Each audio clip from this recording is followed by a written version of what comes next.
Primero, buenas tardes. Me alegro mucho de veros. Gracias por venir. Yo quiero decir, lo primero, gracias, porque sé que es una fecha un poquito complicada. Sé que tenéis entregas, sé que tenéis trabajos en grupo, exámenes, así que gracias por venir. Me alegro mucho de veros. Mi fin de ha ido muy bien, espero que el vuestro también. Estamos a miércoles ya, yo estoy ya dentro de la semana. Y empezamos la jornada, si os parece, y así, si terminamos un poquito antes, también podemos dar tiempo para estudiar y seguir con vuestras tareas, ¿no? Hasta donde nos dé tiempo. Además, como somos poquitos, creo que podemos hablar bien, de forma cómoda, entre los que estamos aquí y los que están en casa. Podemos hablar de forma cómoda si tenéis algunas cuestiones, preguntas, lo que sea. ¿Ok? Muy bien, sí. ¿Sigo yo? Sí, ya.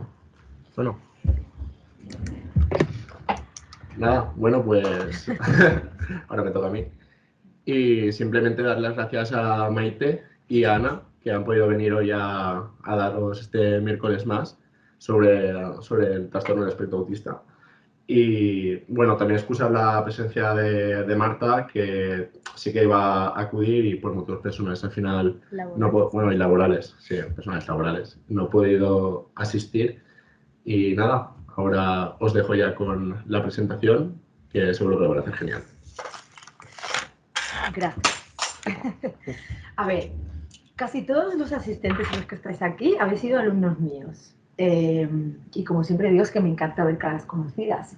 Sí, no recuerdo si a lo mejor en clase lo hemos dicho, pero voy a empezar por ahí. Sí, a lo mejor sabéis que parte de mi línea de investigación tiene que ver con el autismo. ¿Os suena que lo habré dicho en clase? ¿Puede ser? Como no entraba en el examen, quizás eso no se procesó. Lo digo porque de ahí sale la idea. De ahí sale la idea de hacer un miércoles más sobre autismo. Y no es el único que hay sobre autismo.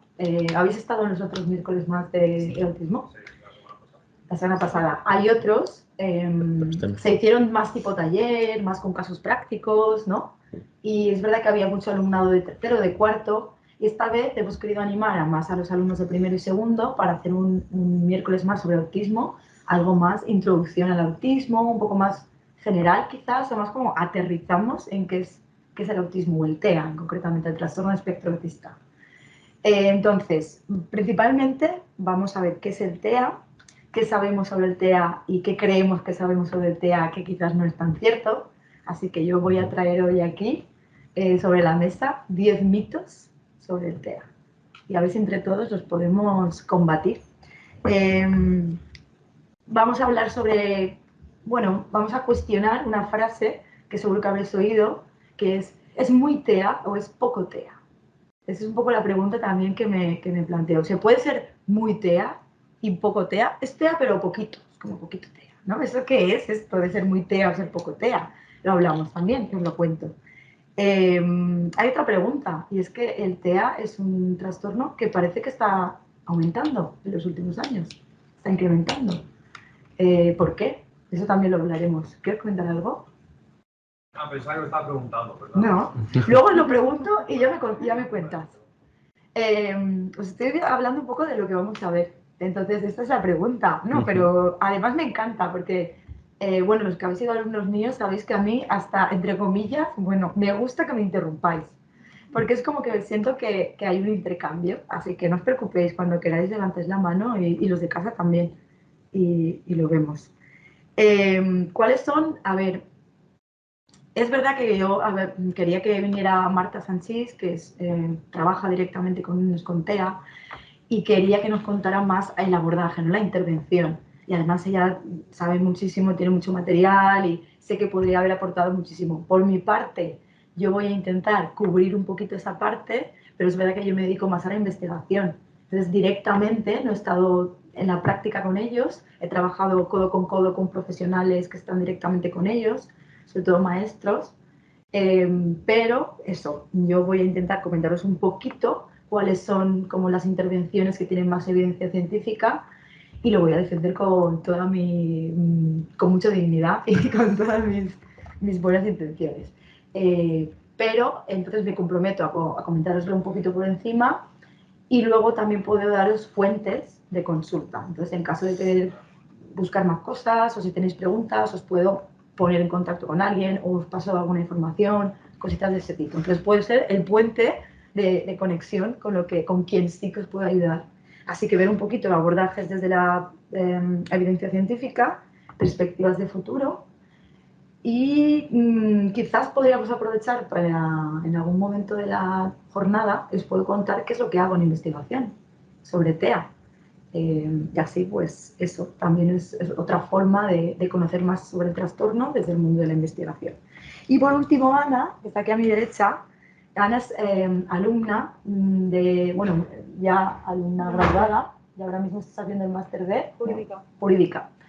El año pasado hizo el TFG conmigo sobre las mujeres, sobre TEA en mujeres, y sobre un fenómeno que se conoce como el masking, que es una cuestión que, bueno, ahora mismo está suscitando muchísimo interés, y es sobre cómo en ocasiones las mujeres tienen, digamos, por sus capacidades particulares, el TEA se puede manifestar de forma un poquito distinta y también puede tener esta capacidad como de camuflar, de ahí viene lo de masking, camuflar los síntomas, y eso tiene pues unos efectos, pueden pasar más desapercibidas, etc.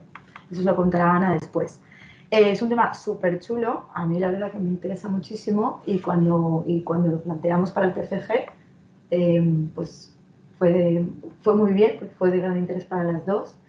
Y pensé también de que vinieran a contarlo, parece que va muy bien con la jornada, para que tengáis también un ejemplo de cómo puede ser un TFG, y así también si os puede gustar el tema, pues podéis ir por ahí. Así que, dicho esto, tengo otra pregunta, no menos importante. ¿Cuál es la razón para venir hoy a la jornada? Y no estoy cuestionando, estoy más bien interesada activamente en vuestra respuesta. ¿Por qué habéis venido aquí? ¿Cuál es la razón? Pues mi APS ha sido sobre el autismo, de servicio que nos Vale. han mandado en educación social. Entonces me ha gustado mucho el tema y pues ahora pues estoy informándome. Vale, entonces has hecho un trabajo sobre autismo y te gusta el tema, y así te vienes y conoces un poquito más. Vale, otra razón así... Podéis ser súper sinceros, ¿eh? Aquí no juzgamos, no judging. Hablando de sinceridad, pues nosotros tenemos mucho la broma de lo que estás haciendo es muy autista, o no sé, se utiliza mucho hoy en día, sobre todo entre los jóvenes, lo de decir es que tengo TOC, que no sé cuántos, y el autismo es algo muy recurrente. Entonces, pues, con curiosidad. Saber qué es realmente. Vale. Vale. Entonces, bueno, iba a trasladarlo por si los que están en casa, no sé si al público lo pueden escuchar. Sí, sí, claro. ¿Se escucha bien? Sí, sí. Ah, ok. Perfecto. ¿Alguien que se anime? Yo es por un familiar que bueno, se supone que entra dentro del espectro autista, pero es Asperger. Bueno, Okay. no, pero, no sé, hoy. Sí, Está dentro de... sí, es que como lo cambiaron con lo de, no sé. Lo vemos. Y me resulta curioso. ¿Alguien más? Me ha pasado similar, tenemos bien a casa y al principio es que, ay, es que esta niña no puede, es que esta niña pobreta, esta niña no. Y con el paso del tiempo, la pobreta se sacan a eso, tiene su oficio, es independiente, tiene su pareja, y no es la pobreta, ya es que mala. Claro. Claro, de hecho, a ver, me gustaría haber hecho más, pero que he hecho muchos simposios sobre el autismo y es más bien algo que intentar rogar con una pequeña y ver cómo ella ha pasado por todo esto. Que es una persona que te gustaría por la calle normal, pues, de pintarla como la pintamos, éramos pequeños y éramos un año. De pintarla quejada, una cara para la vida, de pobreza, a pintarla como lo que es una persona normal, pues. Y cada vez que veo algo de autismo me llama mucho la atención. Es una de las razones casi más potentes, al menos de la gente con la que trabajo, que siempre trabaja cosas de autismo, casi todos. A veces es por razones personales, en el sentido de que tienes a alguien cerca y te interesa y luego te apasiona. Así que no sé si a lo mejor en un futuro te gustaría especializarte un poco por ahí, pero bueno, eso vendrá, ¿no? Sí. Gracias por compartirlo. ¿Alguien más? Alguien ha venido porque daba yo la... Vale, Porque está Ana. o sea, no es broma. Yo lo miré por el tema y luego dije, anda, vete. Bueno, quería preguntar esta pregunta, aparte de que soy una persona bastante curiosa, porque, y además siendo las fechas que son, porque quiero saber eso, si alguien tiene a alguien cercano, si alguien ha estudiado mucho del tema, o si alguien tiene TEA o es TEA, que eso también es otra cuestión que podemos hablar luego. ¿Se tiene el TEA o se es TEA? Hay debate, básicamente. Y eso era un poco mi interés. He hecho una introducción bastante larga, pero creo que puede servir como para aterrizar y para situarnos. ¿Qué sabemos del autismo? Principalmente criterios diagnósticos. Déficit en comunicación e interacción social, esto implica dificultades en reciprocidad socioemocional, déficits en conductas de tipo comunicativo no verbal y dificultades para desarrollar y mantener relaciones. Esto es como muy estándar, desde luego, ¿no? Al final el DSM-5, que es el manual que utilizamos para establecer el diagnóstico, es bastante genérico y un poco como medio encapsulado, como que obviamente luego cada persona con el trastorno, que al final es una persona, pues tiene sus características particulares. Pero bueno, estos son como los criterios que si se puede decir que encajan ahí, se consideraría que se tiene el TEA o que se es TEA. Dificultades de comunicación y patrones repetitivos y restringidos de conducta e intereses. Son personas que tienen intereses o suelen tener intereses muy como fijados en algún tema en concreto. Les puede interesar muchísimo, no sé, la literatura de no sé qué, de la época tal, o a veces en los niños se ve que les gustan mucho los animales tal, o a veces les gustan mucho los dinosaurios o los coches o los planetas, o intereses muy restringidos o muy específicos y son muy expertos en ese área. Luego también el tema de la conducta y de la estructura. Son personas que por su forma de procesar, por su estructura neurológica, necesitan una estructura muy clara, un orden muy claro. Entonces sí que es verdad que tienden a verse como personas muy restringidas en ese aspecto. ¿Alguien ha hablado desde casa? ¿Sí? Es verdad que en casa también tenemos compañeros que a lo mejor quieren comentar algo. Sí, que se manifiesten. Que se manifiesten. Esto es como hablar así, como... Sí, como con la voz. Manifiéstate. Creo que se la ironía. Sí, tiene toda la pinta. Como se decía, tienden a verse como personas como muy cuadriculadas en ese sentido. Entonces, principalmente dos aspectos. Dificultades de comunicación social y conducta repetitiva en cuanto a intereses y en cuanto a patrones de conducta. También tienen manifestaciones conductuales que se llaman estereotipias, ¿os suena? A lo mejor de alguna clase o algo, que son como movimientos repetitivos. Se utilizan para calmarse, es como una autorregulación para calmarse. Son movimientos repetitivos que pueden ser a lo mejor el balanceo, por ejemplo, o el aleteo, así. Todo el mundo tenemos este tipo de movimientos en algún punto. Yo, por ejemplo, tengo el palastre, que se llama en valencià, que me hago así. Esto es no sé si llamarlo estereotipia, quizás no llega a ese punto, pero es ese movimiento repetitivo que hacemos para calmarnos. Entonces es algo que todos tenemos realmente, pero ellos como que es un recurso que utilizan mucho y además es algo muy visible, aparte de todo lo demás que tienen. Pero vaya, todos realmente lo tenemos. Por ejemplo, hacer esto, que a veces cuando hablamos, hacemos así, también son movimientos que utilizamos como para autorregulación.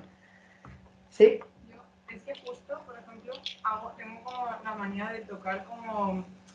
O sea, es como más de tacto, entonces las uñas me relajan. Y justo estaba haciendo eso y digo, eso es... Y luego cuando estoy concentrada, cuando estoy nerviosa. Es como un movimiento de autogestión, autocontrol.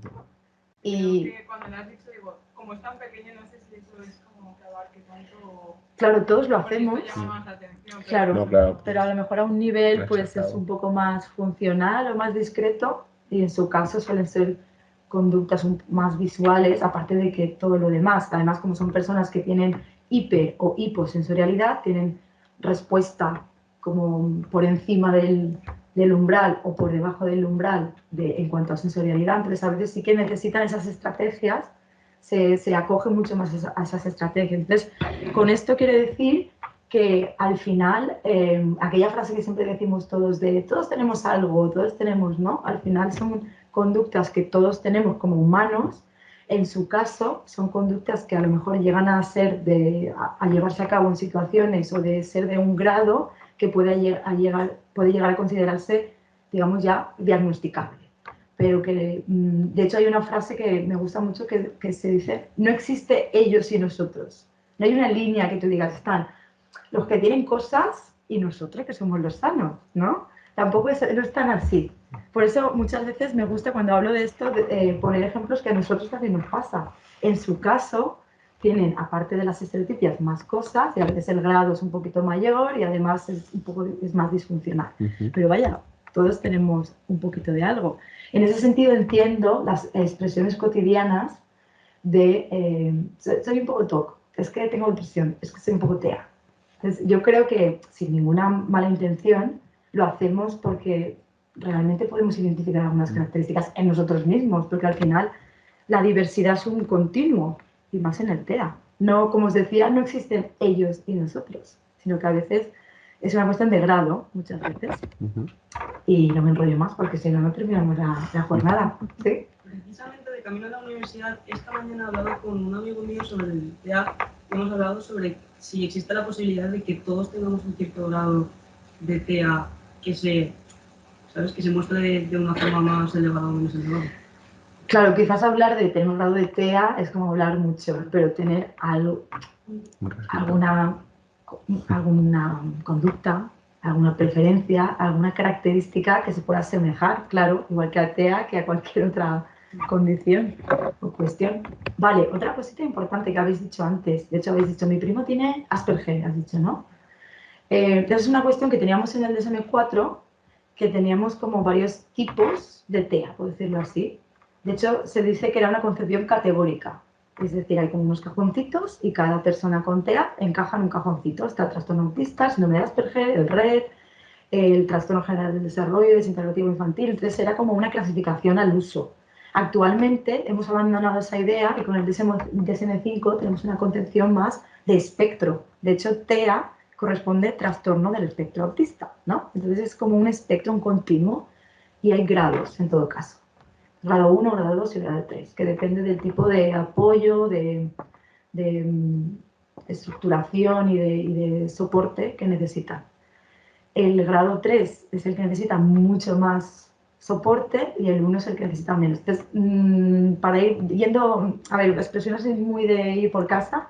Asperger, que sería como, entre comillas, y ahí voy a poner muchas comillas, poco autista o autista con grandes capacidades o autista.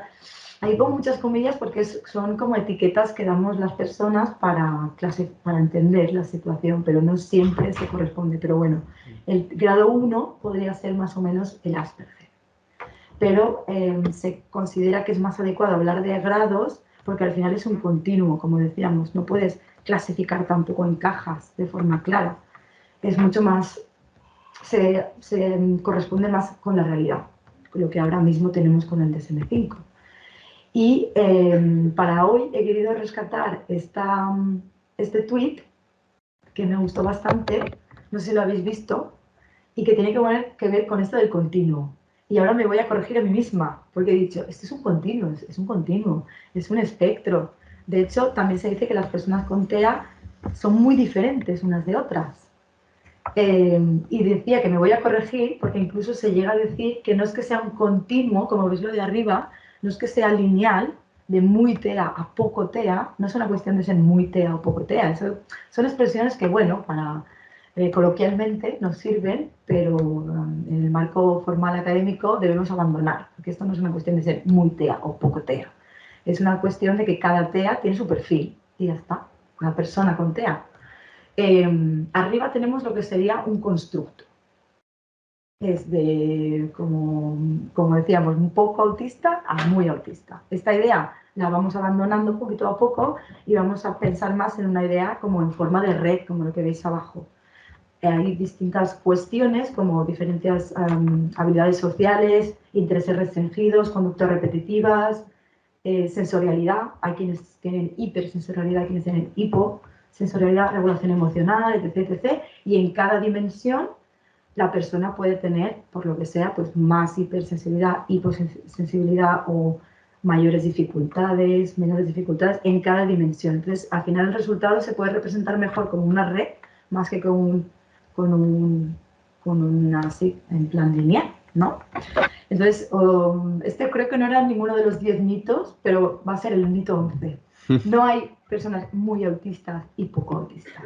Hay personas autistas en todo caso. Y esto es otro debate, voy a aprovechar para comentarlo.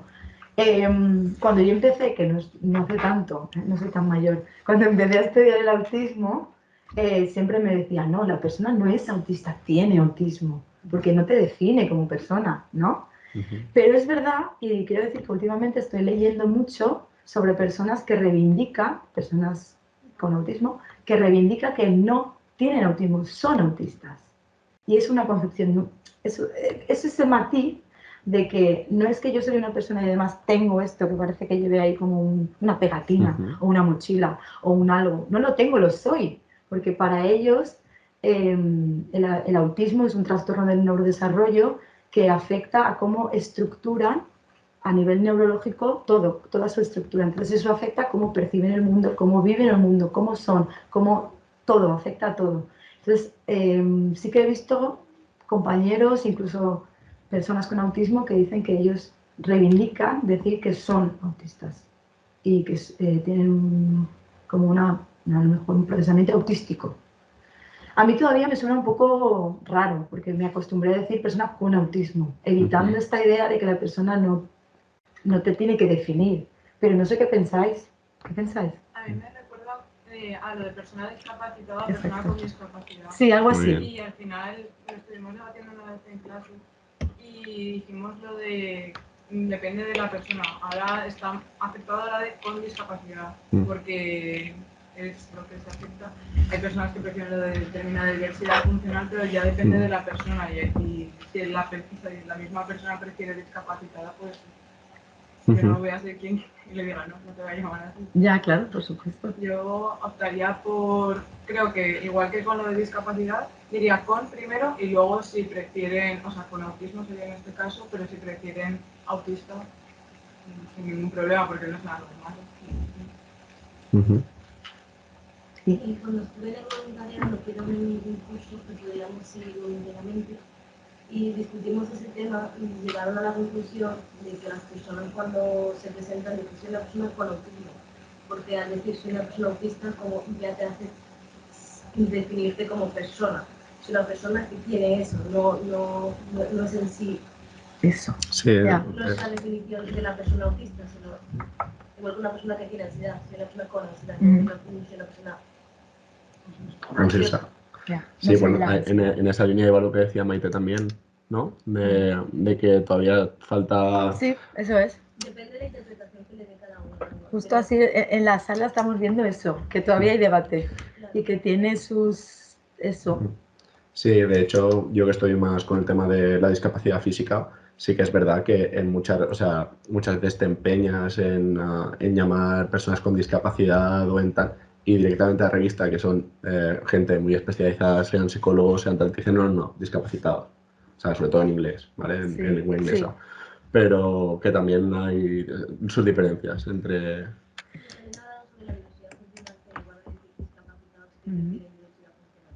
Es que eso ya depende. Por el tema de cómo se puede utilizar la palabra discapacidad.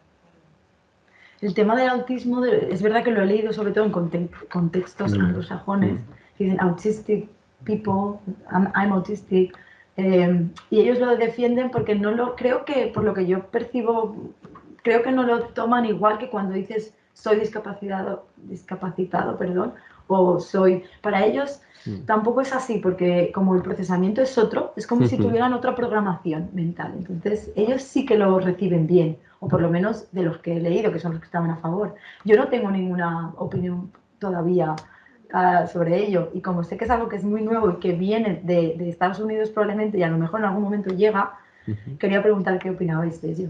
Es que eso, como es una terminología que aún se está estudiando o tratando o haciendo, por decirlo, aquí en castellano interpretamos nuestro lenguaje de una manera. La americana son más, el inglés es más cerrado. Ujú. Y depende del contexto es una interpretación u otra. Mm. Y puedes ofender o halagar en función del contexto. Entonces, claro, es un tema un poco aún chocante. Y ya no nos metamos en que si el artículo que leemos es de la origen americana o es británica, que ahí ya sobre ser inglés no tiene nada que ver. Que tienes ahí 40 minutos para una línea. Para entender algo. Entonces, sí, para entender algo directamente. Entonces, yo creo que es un tema ahí un poco que hasta que las grandes voces, por así decirlo, no hablen, estamos aquí peleando nosotros porque no sabemos si soy autista o si tengo autismo. Bueno, es un tema que está ahí y que Ujú. está todavía por resolver. Es verdad que en el inglés es como más directo, a lo mejor es un idioma más directo y esto como que propicia que se utilice más el término autistic en lugar de Ujú. I have autism. Lo que sí que es verdad que siempre, ahí sí que creo que estaremos todos de acuerdo, no se sufre autismo. Se tiene autismo en todo caso, pero no se sufre el autismo, no es una dolencia. Que eso también lo he visto, lo he oído y ahí eso sí me chirría más, porque o sea, este niño que sufre de autismo, es como, bueno, no es una dolencia, como Está decía. gritando en el suelo de dolor. Sufre autismo, no se sufre el autismo, se tiene o se es en todo caso. Vale, el tema de la prevalencia que queríamos comentar también. Ha aumentado muchísimo, aquí tenéis las cifras, 2 de 10.000 y 1 de 100, 1 de 59 incluso. ¿Qué crees que está pasando? ¿Está pasando algo en el mundo? ¿Está ocurriendo algo? No ¿Qué está pasa? pasando absolutamente nada. Vale. Desde mi punto de vista. Pues tranquilo, no está pasando nada. Es que en el 70 había los filtros que habían para su detección. Ujú. Entonces yo noto que los años 70 solo 2 personas 10.000. Solamente viendo eso dices, no, aquí no me cuadra. No puede ser. No puede ser. En Europa 1 de cada 100 en el año 2010 me cuadra más. En Estados Unidos 1 de cada 59 en 2018 me cuadra más. Es verdad que han pasado casi 50 años, pero es muy chocante el cambio, unos 50 años a 2 de 1000. Es que se evaluaría quien se evaluaría y los otros pasar. Pues algo así. Ujú. Igual habrían menos, igual habrían más. No, eso no lo voy a discutir, pero obviamente los datos son enormes. Yo también iba a decir adicional lo que habéis dicho antes de las mujeres espectro autista, que como se ha ido investigando con el tiempo más, esas conductas que igual pasan o pasaban desapercibido, ahora ya no tanto, entonces también se hace más hincapié en eso. Y por eso también hay más casos, porque se reconocen más casos que antes, Ujú. básicamente. No sé si puedo hacer Pues una algo, pequeña claro. intervención yo también. Sí. También hablando sobre los criterios diagnósticos, no solo antiguamente, sino ahora los criterios incluso para diagnosticar autismo son muy rígidos. Yo estuve de prácticas el año pasado en un centro, La Alquería, estuve en el CEIAT, Ujú. y estuve de prácticas y son niños de 0 a 6 años, generalmente con algún tipo de discapacidad. Y lo que más veíamos eran chiquitos que eran autistas. Y vi un caso en concreto, que nunca me voy a olvidar de ese chiquillo, que tenía 4 añitos y que era ciego, por ejemplo, él no podía ver. Él era ciego debido a un tumor que tenía en el cerebro y aparte tenía sintomatología de autismo. Y a la hora de pasarle el test de autismo, que suele ser bastante rígido incluso ahora, había muchas cosas que no le podíamos puntuar porque a la hora de tener discapacidad visual, no las podía cumplir, no podía imitar expresiones faciales, ya no te podía mirar tanto a los ojos porque al ser una persona con ceguera, pues más complicado, no podía, pues eso, muchas cosas que salían en el test no se podían ni medir. Entonces, a la hora de tener, a la hora de ser un chiquillo que, por ejemplo, tiene algún otro tipo de discapacidad, igual el diagnóstico ni siquiera le podría haber llegado a tiempo.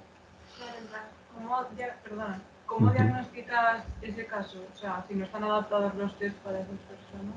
Intentamos adaptarlo lo más ¿Los posible a él. eliminas? Aún así, a él sí que le salía puntuación, incluso sin poder contarle esas preguntas, sí que le salía puntuación y le llegó para el diagnóstico de autismo, pero sí que estuvimos bastantes horas planteándonos cómo vamos a montar este test y la mitad de las preguntas no se las podemos pasar. ¿Y no crees que, aun habiendo nacido con cierto espectro autista, el hecho de que sea un niño con ceguera y que no haya podido aprender a través de, por ejemplo, la observación o de la empatía óptica de que sus padres, sus amigos, incluso haya propiciado que eso se intensifique en el espectro? No sé tanto si eso sería el motivo. Sí que cuando... Las personas que tienen La dificultades. grave los síntomas. Sí. Claro. A ver, no sabemos, podría pasar que se intensifique, pero claro, no podemos saber a qué se debe, hasta qué punto esto se debe aquí, etcétera. Porque sí que es verdad que los nenes que nacen con ceguera, con sordera, con algunas cuestiones sensoriales, a veces tienen conductas que se asemejan mucho al autismo, como también hacen balanceo, se tocan así, Sí, o ese chico se hacen hacía, con los ojos, se se hacen así, golpeaba, apretaba ¿no? mucho los dientes, Sí, se balanceaba. se Pero balancean. el chico, por ejemplo, tenía casi 5 años y, por ejemplo, no hablaba, no podía caminar tampoco, no caminaba. Y tenía conductas, a veces le mordía a su padre, le encontraba, porque el chiquillo era un as para encontrarlo todo, él lo encontraba. Eso sí que nadie se lo podía ocultar. Él iba y te encontraba. Y le mordía y ya a los 5 años sí que le llegaba a hacer sangre. Luego también el TEA tiene mucha comorbilidad con otras cuestiones. También es muy habitual encontrar TEA con otras cosas. Muchas gracias. ¿Ves? Esto Ese caso es me muy llamó- chulo porque hoy había preparado una sesión bastante teórica, aunque interactiva, y está muy bien que podamos pensar en situaciones prácticas reales. Que el Así caso que del chico es súper que bien. me marcó un montón, la verdad. Claro, las prácticas, ¿eh? Sí. Las prácticas Además, el son chiquillo sí que maravillosas. tenía una sonrisa, la típica, voy a decirlo así, la típica sonrisa atea, que como se dice mucho, que es una sonrisa que la asocias enseguida con chiquillos que tienen TEA, pero era un chico muy, muy adorable, la verdad. Era muy adorable. Me llegó mucho el corazón el Las niño. prácticas son así, te enamoras de los nenes y si los haces con nenes y son un poco así, te marcan. Pues esta diapositiva viene a decir lo que estamos comentando hasta ahora mismo. No es que esté sucediendo nada en el mundo, que hay veces que a lo mejor tomamos o hacemos como, establecemos causalidad un poco terroríficas o es como, ay, madre mía, cómo está el mundo, las antenas en no sé cuántos, ¿por qué hay tanto autismo? Pues no es eso, es solamente que se van afinando mucho más todos los criterios diagnósticos, las herramientas se vuelven mucho mejor, hay muchos que pasaban desapercibidos, bueno, pues el rarito, el pesadito, el chiquito, El que le cuesta. que le cuesta mucho. Era como que no se tenía tanto en cuenta, no hay tanta sensibilidad, no hay tanto conocimiento, no se le daba tanta importancia al hecho digamos, de encontrar detectar esas cuestiones y tratarlas. Es por eso que ha aumentado tanto la cifra. Y luego, probablemente el TEA en mujeres también tenga que ver. Gran parte de las personas que se están diagnosticando ahora mismo van a ser mujeres, ¿no? Que no fueron diagnosticadas. Vamos con los mitos. Hemos hablado un poco de ellos ya, pero está bien que los repasemos. El primer mito, que yo sé que lo sabéis, es este. El autismo es una enfermedad. Y no lo es. Además lo hemos dicho, el autismo no se sufre, ¿no? Es un trastorno del neurodesarrollo. Y es una forma distinta de desarrollarse, por decirlo así. Hay una estructura distinta, un modo de procesar distinto, un modo de vivir distinto casi, pero no es una enfermedad. Eso lo sabemos. Por tanto, no se cura. No se cura. Siendo que no es una enfermedad, no podemos hablar en términos de se cura o no se cura. El autismo, digamos que hay mucho trabajo que se puede hacer para mejorar competencias, autonomía, calidad de vida en general. Entonces, como todos, ¿no? Que al final aprendemos a hacer las cosas y aprendemos a ser más autónomos y a vivir y a funcionar con nuestras propias características. Pero no se puede curar. Si alguna vez habéis oído a lo mejor métodos milagrosos para curar autismo, hacia el otro lado, escapad. Esto la verdad es que me duele bastante. Afortunadamente es muy residual, pero sí que hay como vertientes, ¿no? Parece que hay como posturas de gente que afirma poder curar el autismo. Y me duele especialmente porque tener una persona con autismo en la familia pues también supone es algo que afecta mucho también a la familia, ¿no? A las dinámicas. Una familia que recibe un diagnóstico de autismo también, digamos que es un diagnóstico que suele ser un golpe, por decirlo así, no sé si es la mejor palabra, pero es verdad que a veces puede costar de asimilar y además, de hecho, hay estudios también al respecto de todas las fases del duelo, por decirlo así, o sabéis, si habéis estudiado las fases del duelo, se pueden aplicar más o menos a cuando una familia recibe un diagnóstico como puede ser el de TEA. hay una negación, hay luego la aceptación, etc, etc, bueno, hasta llegar a la aceptación. Y entonces en una de esas fases, a lo mejor alguna familia puede caer en alguna situación de, por ejemplo, en la fase de negación, que haya alguien, un gurú, que te pueda decir, no, yo te puedo curar a tu hijo. Y ahí me duele especialmente que haya estas cuestiones. Así que hay que tenerlo muy claro y no dejarse tampoco engañar, ¿no? Y hay familias que pueden llegar, a lo mejor al principio, a creer estas cuestiones. No se puede curar. Se aprende como todos hacemos, aprender con cuáles son nuestras fortalezas, nuestras partes menos fuertes, cómo mejorarlas para ser más independientes y tener una mejor calidad de vida. Sí. Es que al hilo de esto yo también conocía como una especie de mito, porque se habían llevado a cabo estudios y todo eso también, que era si los videojuegos, las pantallas o su desarrollo prematuro, o sea, el desarrollo del niño en cuestión, si había influido en que ahora pues tuviese esas características sociales o comportamentales o esa manera de desarrollar su mente. Sí. Y no. O sea, no lo puedo decir bien, pero los estudios concluían con que el abuso de las pantallas no era una causa. Es otro mito, no lo he traído, pero hay otros muy trambólicos, hay otros trambólicos también. Las vacunas, las vacunas. Claro, a ver, que el uso de los videojuegos, se puede haber un cambio generacional, etc, etc, podría ser, yo no lo sé, tampoco conozco demasiado los estudios al respecto, pero de ahí a decir que vaya a causar o aumentar la prevalencia de TEA es un salto bastante grande. Quizás no deberíamos precipitarnos. De aprender en el asombro,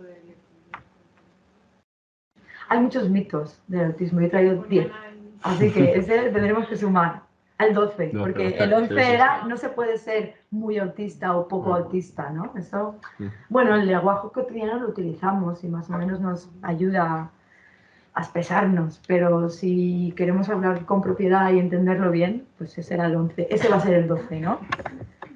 Mito tercero, la falta de cariño de los padres es lo que causa el autismo. Eso también lo habréis oído. ¿Habéis oído alguna vez esto? Había una teoría que ya está rechazada, ¿no? Que es la de las madres nevera, que es esta idea de que una madre muy fría, bueno, y además como que se pone el foco en la madre, ¿no? Unas madres frías y distantes y etc. son las causantes del autismo. Es una teoría que se ha rechazado porque además no tiene ninguna evidencia científica, cero evidencia. Y es verdad que la familia es un pilar muy importante para que digamos que se trabaja muchísimo con las familias y tener una familia que esté, digamos, que esté por la labor, que colabore, que tenga unas ciertas características y que haya una dinámica y etc., favorece mucho el pronóstico o que la persona con TEA se desarrolle sus máximas potencialidades, pero nunca se puede decir que causa el autismo. Es que no hay, de hecho no hay estudios. Y si los hay es para rechazar esta idea. Falso. Las vacunas, lo habréis oído seguro, ¿no? Lo habréis leído. Han habido hasta trabajos científicos sobre esto. Sí, puede que haya algo. De hecho, a un hombre que creo que le habían retirado el título o se lo retiraron después, hizo un trabajo sobre que las vacunas que sí que causaban autismo y creó un boom enorme, sobre todo en Estados Unidos, y que ahí es donde fue el mayor movimiento antivacunas. No, a ver si el niño va a ser autista. En Estados Unidos sale todo, lo bueno y lo malo. No sé si había un tuit de Trump, puede ser. Me suena que había un tuit de Trump de algo de las vacunas. Sí, que sí, también soltó algo. Bueno, eso ya es otro tema.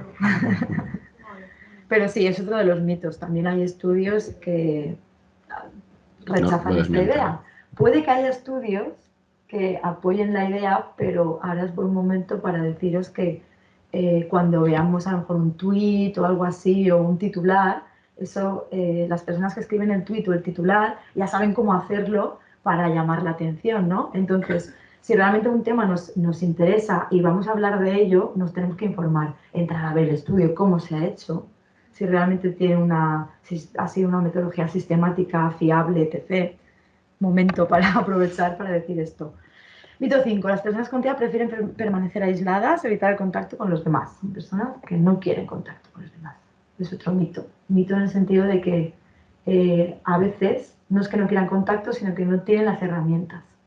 Así que se ha visto, y es algo que también en el pasado pensábamos que eran personas que no querían contacto.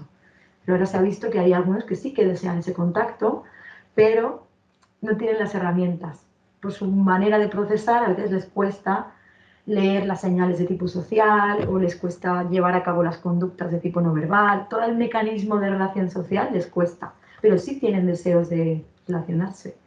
Y luego también aquí voy a aprovechar para decir, pues como todos, aquí también somos gente más extrovertida, menos extrovertida o más social o más introvertida. Hay momentos que nos estamos abiertos a la interacción y hay momentos que dices, no tengo ganas de ver a nadie, pues lo mismo, ¿no? También hay mucha diversidad dentro del espectro y también se puede encontrar personas que les guste más relacionarse y personas que menos, porque al final también, como ocurre con todo el mundo. Entonces es otro mito, así no podemos tampoco afirmar esto con total rotundidad. Mito 6, las personas con TEA no se comunican. Es verdad que tienen muchas dificultades o tienden a tener dificultades en el código de comunicación, pero sí que se puede decir que quizás tienen otras formas de comunicarse. Son personas en general que tienden a preferir comunicación más de tipo visual. Entonces, por ejemplo, se utilizan pictogramas, habéis a lo mejor en clase hablado de esto, comunicación aumentativa y alternativa, que son pictogramas. Y muchas veces con eso se comunican. No se puede decir no se comunican. Además, luego existe el tema que hemos visto antes en el tweet, de toda la diversidad que existe dentro del espectro. Habrá que tengan más dificultad en ese área y habrá que tengan menos dificultad en ese área. Y habrá que tengan un lenguaje más funcional y habrá que tengan un lenguaje menos funcional, y luego también comunicación no verbal, etc. Entonces tampoco lo podemos afirmar. Otro mito que nos cargamos. Para añadir también, ahora no sé si habéis visto, por ejemplo, tablets que no son tablets como tal especializadas, que son con pictogramas dentro de la tablet misma, y ahí también los chiquillos con autismo aprenden a comunicarse con ello. Para ellos es mucho más sencillo y se utiliza ahora bastante más. A lo mejor veis por la calle a un chico con una tablet y ahí pues tiene marcado todo y cuando lo pulsa sale el sonido y así se comunican más fácilmente. No se comunicarán con palabras, algunos, no todos, pero sí que tienen la intención de expresarse. Es verdad que ahora las nuevas tecnologías pues, han aportado muchísimo, porque ahora lo que se hacía antes con el librito. Mira, de hecho estaba viendo esto, es un poco como un pictograma o algo así, ¿no? Como un librito. Comunicadores dinámicos ha habido siempre, lo que pasa es que eran mucho más caros que ahora. Ahora con una tablet y con un programa gratuito, primero empezó con los programas que no eran gratuitos, como el Speaking Dynamic Pro, por ejemplo, luego el Grid, y ahora ya son programas gratuitos. Y con una tablet puedes hacer lo que antes un comunicador dinámico costaba 5.000 euros, ahora con 120. Es que ahora con las TIC tenemos muchísimas posibilidades. Hay páginas y todo especializadas para hacer pictogramas. Ahí haces los tuyos propios, eliges la imagen y eliges la frase o la palabra que el niño más identifique con la acción. Incluso puedes tú hacer pictogramas con las fotos de juguetes del niño para que lo vea más claramente. ¿Existe Arasac todavía? Arasac, creo que sí. Sí, eso lo utilizábamos en el centro el año pasado. Es el que más se utiliza, sí. yo creo. Bueno, es un banco, ¿no? De sí, en su día estaba pictogramas. El Boardmaker, que fue comercial, fue el primero que se hizo, y luego Boardmaker usó todos sus recursos gratuitos, porque claro, ya no podía competir con Arasac o con otras miles de páginas que ofrecían lo mismo de manera gratuita, ya no tenía sentido. Y entonces Meyer Johnson se llama, ¿no? La que hizo el Boardmaker, eso lo puso gratuito porque ya no tenía sentido. Eso, es que ahora mismo sí que hay muchos bancos de pictogramas, ¿no? De que puedes utilizar y un montón de aplicaciones y de todo. Puede, sí. Yo he visto que últimamente, creo que en los pueblos y tal, no sé si a lo mejor hay subvenciones o hay un poco se está promocionando, y en los pueblos hay también pictogramas para ayuntamiento, médico. Sí, pero bueno, eso es que con la nueva ley de inclusión se formaron las aulas de comunicación y lenguaje. Entonces, en las aulas de comunicación y lenguaje se especializaron mucho en TEA y en TEL que tienen unos subtipos que son ahí muy parecidos. Entonces ahí se desarrolla mucho todos los pictogramas en los centros educativos. Yo lo estoy viendo en los pueblos, tal cual. O sea, los puntos de interés tienen también un pictograma. No sé eso, yo no sé de dónde viene, la verdad, solo que lo he visto. Mito 7, rasgos asociados físicos. No hay rasgos físicos asociados, hay una manifestación de tipo conductual, que a veces, bueno, que esa manifestación conductual está manifestando algo de tipo a lo mejor sensorial o de tipo que tenga que ver con el procesamiento, pero en todo caso, si hay algo que se manifiesta externamente, es una cuestión conductual, no rasgos físicos. Creo que ese mito más o menos lo conocemos. El TEA lleva asociado una discapacidad intelectual, también es otro mito. Si lo teníais, pues los vais borrando. No siempre tiene que ir asociado a discapacidad intelectual, a veces lo va, pero no siempre tiene que ir asociado. Otro mito que seguro que muchos lo conocen. A lo mejor aquí no tanto, porque en un contexto de estudiantes de psicología, pues esto más o menos lo tenemos superado. Pero seguro que conocemos a gente que piensa que tener autismo es, pues, superdotación, ¿no? Personas con talentos especiales, que están como, tienen gifts, sería talentos. A lo mejor, ¿era tu primo? No. Ah, pensaba que habías dicho tu primo, no sé por qué, que No, habías dicho que tenías no, perfecto. hermano, pero Tu hermano, perdona. yo creo que igual puede ser porque les interese algún tema más, no sé, que quieran saber en profundidad y que por eso sepan más de esa materia, pero no porque sea más. Puede ser por eso, porque tienen como intereses muy específicos, entonces se especializan muchísimo en un área, entonces son expertos en esa área. Pero también yo creo que tiene mucho que ver también el cine, la tele, las series y tal, porque es verdad que es un personaje muy vistoso, que da mucho juego, y entonces lo Caracterizan. caracterizan. Ca- No, Caricaturizan. eso, caricaturizan. Conocemos a Sheldon Cooper, ¿no? The Good Doctor, no sé si habéis visto la serie, Atípico. Atípico. Que ¿Conoces tenía alguna más? autismo y síndrome del sabio. El de Sí, The Good el Doctor. de Good Doctor. Rain Man, creo que es una película un poco vieja que a lo mejor también... Incluso Sherlock Holmes a veces también le han caricaturizado. Es una palabra difícil, ¿eh? Caricaturizado. Como una persona con rasgos de autismo también. ¿Alguna otra serie, película? Bueno, me estoy pensando ahora quizá en Gambito de Dama. No lo sé, puede ser. ¿Se dice en algún momento en la serie que tenga...? Sí que la describen, yo no me la he visto, pero sí que he visto artículos que lo describían que la habían caricaturizado así. Pero también un poco por la época, ¿no? Porque dijeron, la niña rara le gusta el ajedrez, está ahí en el sótano. Pero no tiene nada. No sé El tema es explicar que es un recurso que da mucho juego y a veces en el cine y en la tele como que se exagera esta cuestión, y entonces en el imaginario colectivo tenemos esta idea de que las personas con TEA son gente aislada, súper rara, que son como súper inteligentes y están ahí como en su mundo un poco peculiar. Y es como ese imaginario de personaje de serie, algo así, ¿no? A mí me ha venido a la mente, por ejemplo, el Death Note, que es una serie que uno tiene que pillar a otro y los dos son muy listos, y hay uno que yo creo que él es como esa caricaturización. Y además sale así con las piernas en alto, pálido, es asocial, hace como... Ojos como platos. Sí, los ojos así. Las formas que tiene de coger las cosas sí, también. Como muy... Vamos, que yo creo que sí que están intentando hacer eso. Y es súper listo, y es como todo ese perfil que intentan poner en las películas de... No sé. También las manías que tiene, a veces no llevar calcetines nunca, porque le incomoda mucho el tacto, todo eso también.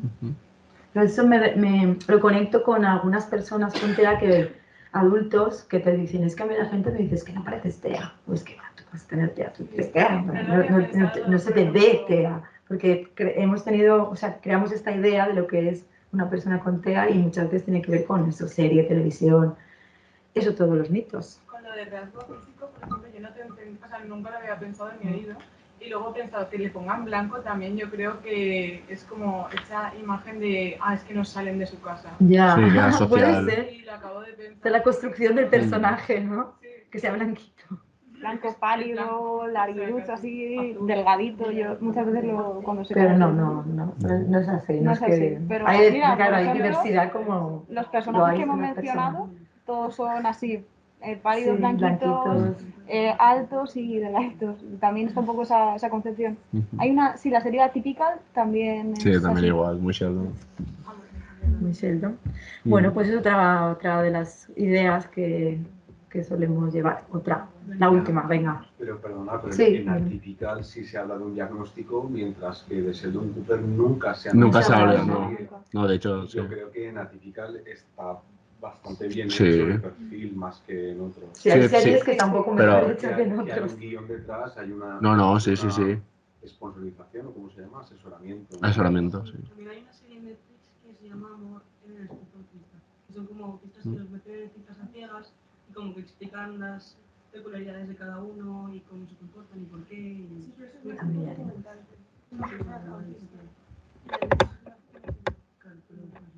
También hay series y series, como todo. La de Atypical sí que está más centrada en una persona, sus emociones y la hora de superar sus problemas. Está centrada en la persona con autismo. Y la serie de Big Bang es una serie de comedia muy básica que está hecha para exagerar los personajes y dar gracia. Entonces, Claro. la de Atypical está mucho Sí, más pero preparada. en este momento Porque estamos hablando nosotros físicamente. pensemos que esta persona puede ser TEA, es una proyección nuestra. En la serie nunca se ha dicho. Lo único que se ve claro en la serie es un trastorno semántico pragmático, que Vale. eso puede ser TEA o no. Sí. Eso puede ser TEA o no. Ya. No, pero es porque al final no sé si fue como teorías de internet o algo así, como que se llegó a ese punto de que el Sheldon tiene TEA. Pero sí que es verdad que el tema de la pragmática no... Claro. Y eso es lo que en la serie es de lo que resulta también bastante gracioso, que no entiende algunas cosas, ¿no? Sarcasmo. Sí. Pero solo comprender también los rituales no tienen sentido, como el de tocar a la puerta. Ah, sí, todo eso. Penitencia, Rituales. a ver, está claro que eran para exagerar, hacer gracia, Sí. porque también tenías las risas de fondo que venían después de los rituales estos, y es eso, que es una exageración también. Porque también tiene rituales que no son tan... Pero no es algo específico de los TEA. No. No, sí, Claro, claro. luego es eso que no se ¿Cómo se especifica. diseñó el guión para Sí. eso?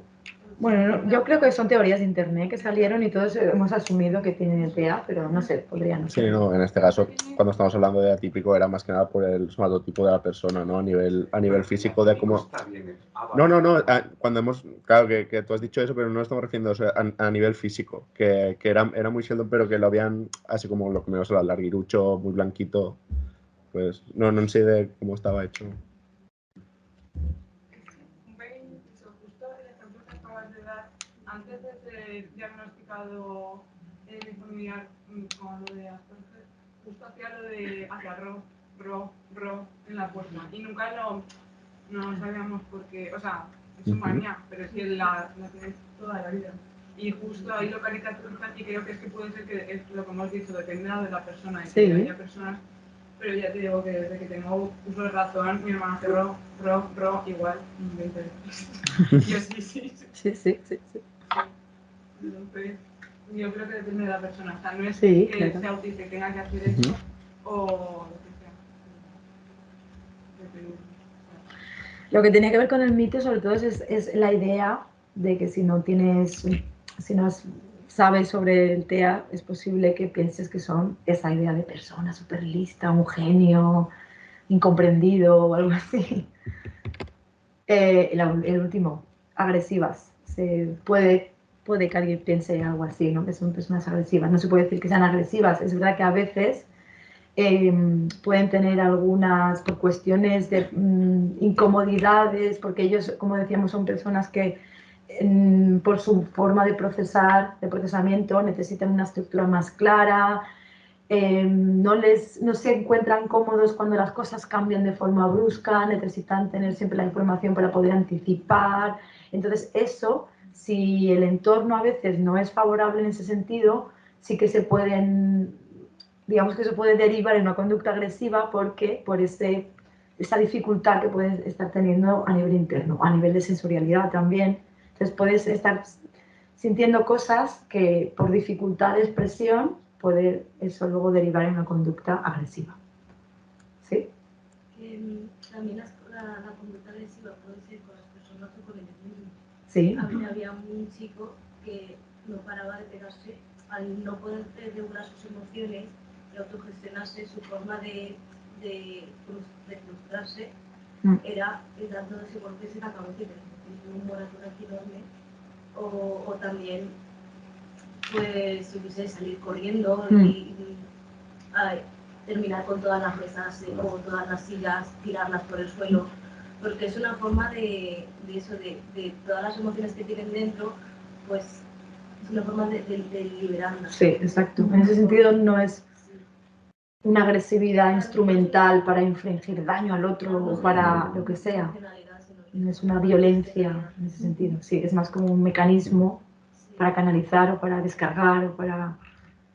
No deja de ser una proyección, como decía esta chica, compañera, una conducta de huida a veces lleva asociado a un golpe involuntario, pero no deja de ser una conducta de huida y todos nos hemos puesto a correr por algo y si le hemos dado un golpe a alguien se lo hemos dado. No, eso no significa que seamos agresivos. Claro, pero voluntariamente, no involuntariamente. Bueno, a veces también... A veces cuando las emociones te superan... A ver. No hay como intención de usar la agresividad para conseguir un fin o algo así. Eso se considera ser agresivo, ¿no? Cuando intencionadamente es como que quieres...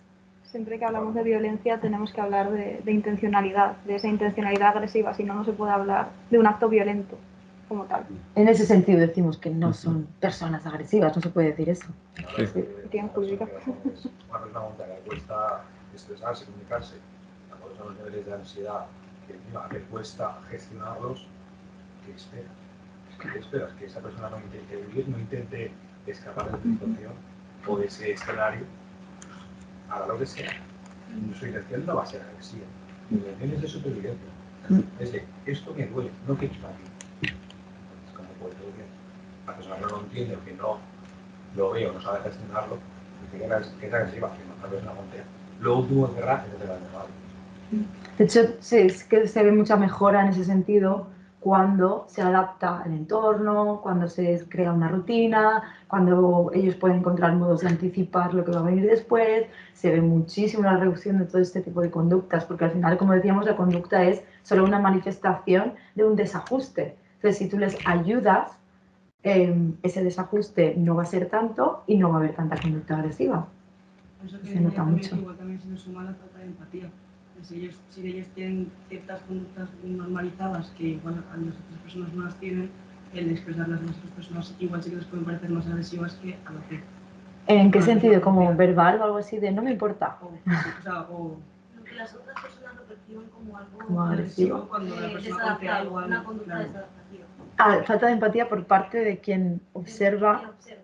No, de la persona mundial. Porque es que estás diciendo que como a lo mejor eso también es asumir que tienen falta de empatía, que eso tampoco lo podemos afirmar tal cual. Tengo ciertas conductas autodestructivas en el sentido de yo me pego a mí misma. Sí. Y luego ese cabreo que, por ejemplo, puedo llegar a coger, o esa falta de control de sentimientos, reflejada hacia otra persona, si yo me pego a mí misma, voy a pegar a esa otra persona.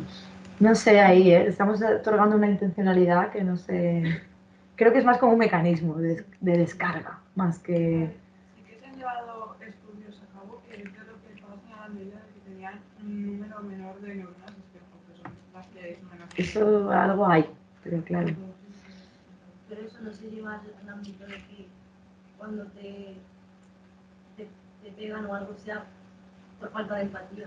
Es que ahí quería conectar también con otro, a lo mejor podría ser otro mito, que es no tienen empatía, son como súper fríos. Y no es verdad porque aparte de que hay mucha diversidad dentro del espectro, al final es que estamos otra vez que eso es inevitable caer en el ellos y nosotros, que son personas, que es una cosa muy obvia, me parece que estoy diciendo obviedades.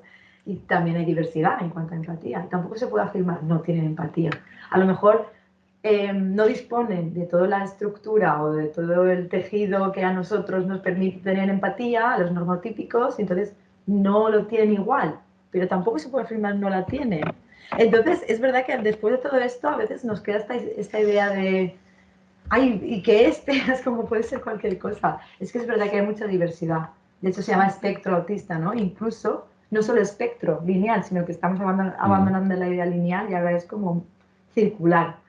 Entonces es muy difícil recibir el diagnóstico y realmente de forma segura determinar qué es TEA. Eso es muy, muy complicado porque hay unos criterios, pero luego hay personas y luego hay circunstancias y luego hay diversidad. Vaya. ¿Sí? Lo que yo diría más que la falta de empatía sería más bien que la interpretación de las cosas, la interpretación de las emociones, que no las interpretan igual que nosotros. Entonces no es una falta de empatía, sino un desajuste en la forma de interpretación, que lo hacen como muy literal. Y a veces yo también lo veo como que nosotros lo vemos como una falta de empatía. Bueno, eso es otro camino. Aquí, como os decía, tampoco puedo entrar mucho porque yo simplemente los conozco. Son los instrumentos de diagnóstico, está bien pues verlos, saber que existen, están ahí. Para poder recibir el diagnóstico es un proceso muy largo, muy, muy largo. Porque, como os decía, es un diagnóstico que como que cae fuerte también, entonces hay que estar muy seguros y que es algo que te va a acompañar el resto de tu vida, a ti y a tu familia. Entonces es un proceso muy largo y los instrumentos son bastante completos, ¿no? Tienen muchas pautas, muchos pasos, a veces hay que pasar muchos instrumentos, entonces es un proceso largo. Yo iba a preguntar el PowerPoint, luego podemos explicar. Pues no sé, ¿se comparte el PowerPoint? Pues en principio. Ahora les puedo pasar se lo puedo la pasar, sí. información Vamos a así verlo. a título... Luego, Claro, así tenéis el listado de... Poner vuestro correo luego en una Claro. página. A ver, ¿qué más cositas? Pero sobre todo los instrumentos hay que decir que requieren una formación Sí. específica, Sí, sí, sí. ¿vale? Un No cualquier entrenamiento. psicólogo, no cualquier logopeda Es puede verdad. hacer Quería un decirlo, milagro se me ha que ido. claro, hay que hacer una formación específica que Sí. es bastante Sí. larga y muchas veces ahora ya se puede hacer en España, pero Inma todo lo hizo en Estados Unidos, aquí no se podía hacer. Sí, eso, quería decirlo, es verdad, porque es eso, requiere un entrenamiento muy, muy largo y bastante Con evaluación. formal. Un Ujú. entrenamiento Con formal, es evaluación, decir, que hay claro. unas clases, unas horas, tienes que demostrar también Grabación de interacción. grabaciones. Sí, tienes Sí. que dar certificación. Yo no lo he llegado a hacer, pero tengo muchos compañeros que sí que lo han hecho. Y eso, y es verdad que tienes que, es tiempo, a lo mejor 1 año o 2 años, cada instrumento, digo. Mucho tiempo. ¿Es algo que hace un psicólogo clínico? Sí, o- además, ¿no? Bueno, creo que tú puedes hacerlo si quieres hacer la formación y tener esto, pero luego, claro, no puedes usarlo para establecer el diagnóstico. Entonces, a lo mejor sí que te vale la pena si eres clínico. Que sería con el máster general sanitario. Pero el que determina que una persona tiene autismo es un psicólogo. Sí, clínico. O en conjunto con otros profesionales. A ver, se puede hacer un diagnóstico conjunto con varios. Puede ser el neuropediatra o el psicólogo clínico que tenga general sanitario y ahí es verdad que se me escapa un poco más. Lo que normalmente solíamos ver en el centro que yo estaba de prácticas el año pasado era que venían con informes ya médicos de neuropediatra para descartar también cualquier otro tipo de cosa que pudiera estar causando algún tipo de problema médico. Se descartaba y entonces ya entraba como sospecha de autismo. Ya la mayoría del centro entraban con sospechas de autismo. El neuropediatra seguro, y el tema del psicólogo es que ahí también hay un poco de si hasta qué punto el psicólogo puede diagnosticar o no. Está un poco la figura del psicólogo clínico, que es el del máster sanitario, que es de general sanitario, que sí que parece que sí que esto está consiguiendo que se pueda diagnosticar, es firmar el papel, vaya, firmar el informe. Una cosa es la legislación y otra cosa es lo que se hace. No ¿vale? tiene validez Porque- tampoco, ¿no? Porque hay muy pocos neuropediatras de Valencia, y yo conozco a los de Valencia, que firmen un diagnóstico de autismo sin mandarlo a una unidad especializada de autismo. Claro. En esa unidad especializada de autismo las decisiones no las toman nunca el psicólogo solo, nunca. Se toman colegiadamente y para eso tenéis que coger el ejemplo de la UV. Y luego cuando tengan el diagnóstico, tiene que volver a que el neuropediatra lo ratifique o algo así. Al final, en cada ciudad hay 2 o 3 centros fiables y esos los neuropediatras los conocen. Es que ahí ya el tema del psicólogo clínico y todo eso Que se me tú escapa. imagínate que cualquier psicólogo sanitario que ha hecho el máster pudiera diagnosticar. Es que ¿Qué se necesita para poder firmar informes y diagnosticar tal cual? todo lo que esté en el DSM lo puede diagnosticar. Pero que tú firmes y que tu firma tenga... Y ahora mismo que seas clínico. Clínico. Pero yo creo que perdón, pero creo que es cierto lo que has dicho, creo que tienen que acudir a un sitio especializado porque si no todos los psicólogos clínicos, o sea, yo no conozco a ningún psicólogo clínico que haya diagnosticado el TEA. Poder, Ya tiene que ser un poder centro. puede, pero no es como se obra. Ya. Claro, pero eso además tiene como repercusiones legales y todo, entonces sería... A ver, sería un poco precipitado, ¿no? Necesitas un tiempo de hacer muchas pruebas y gente que entienda del tema y todo eso. Es muy largo. Es muy largo el diagnóstico. Claro, yo creo que habrá... Es que cualquier Ay. diagnóstico es susceptible de ser revisado Claro. legalmente. Cualquier diagnóstico. Y que muchas veces los padres también piden una segunda opinión, siempre en caso de un diagnóstico como el de autismo, que es para toda la vida del niño, normalmente piden siempre una segunda opinión. Claro, no es un diagnóstico Para tomarse a la ligera. Poca cosa. Intervención, como os decía, también traigo poquito, lo lamento porque ahí tampoco es mi área y simplemente destacar un poco, insistir en que tiene que ser un abordaje integral, ¿no? Holístico, que es algo que sabemos para cualquier cuestión, sabemos que un abordaje integral siempre va a ser mucho mejor, pero en el caso del TEA es que es clave, porque tiene que ser en el entorno escolar, con los padres, además muy individualizado y además poniendo como casi el foco en la estructura. La estructura es casi lo más, no lo central, a ver, pero es que es muy importante, porque para ellos, por su condición, por sus características, necesitan una estructura muy clara. Así os he puesto también aquí un listado de programas de intervención, no sé si os suena alguno, seguro que sí, el TEACH, el APA a lo mejor. Yo ojalá, aparte de que no hay tiempo, tampoco sabría profundizar mucho más. Os había traído un poquito de lo que se puede hacer a nivel conductual, porque a veces también se hace modificación de conducta. No es lo único que se debe hacer, es una herramienta puntual que funciona para cambiar algunas conductas, por ejemplo, agresivas o para establecer una rutina, etc.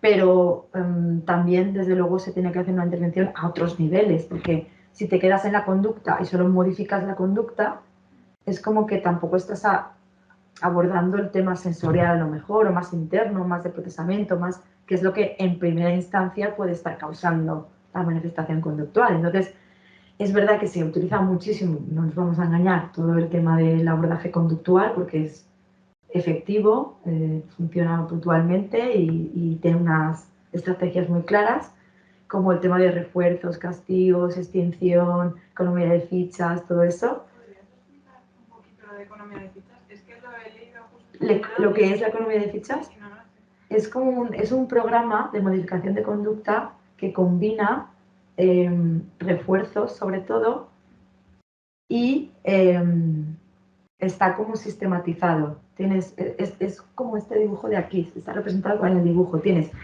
las conductas que quieres modificar y estableces un programa tipo unos objetivos. Cada vez que se efectúa la conducta deseada vas a tener un premio o algo así. Bueno. O cada tanto tiempo, puedes poner lunes, martes, miércoles, lo que sea. Puedes establecer que cada vez que se dé la conducta vas a recibir un refuerzo y luego, al final del todo, se puede hacer un recuento de los refuerzos y eso te lleva al premio final o algo así. No sé si me he explicado con claridad, tampoco soy experta en ello. Para padres e hijos y leí eso, que era como un tipo de refuerzo, pero yo economía de fichas. Sí, es como una combinación de refuerzos, es un programa entero. Un refuerzo es una cosa puntual, un refuerzo, y una economía de fichas es como un programa, lo diseñas con unos objetivos, unas conductas, una temporalización, y además es, por definición también es acumulas refuerzos o premios que pueden ser gomets, pegatinas, tal, y luego al final lo puedes canjear, por decirlo así, por un premio más grande. O sea que Ricard tenía un poco más que comentario para intervenir. El tema de la estructura, y creo que voy a tener que ir terminando porque si no se hace muy largo. El tema de la estructura también es muy importante, estructurar el entorno, los horarios, el sistema de trabajo, establecer una rutina, cosas de este tipo. He puesto de macro a micro y ahí también pues ojalá pudiera ahondar un poquito más, no es mi área y tampoco hay tiempo. Pero, y además os había prometido una exploración general del TEA, presentación general.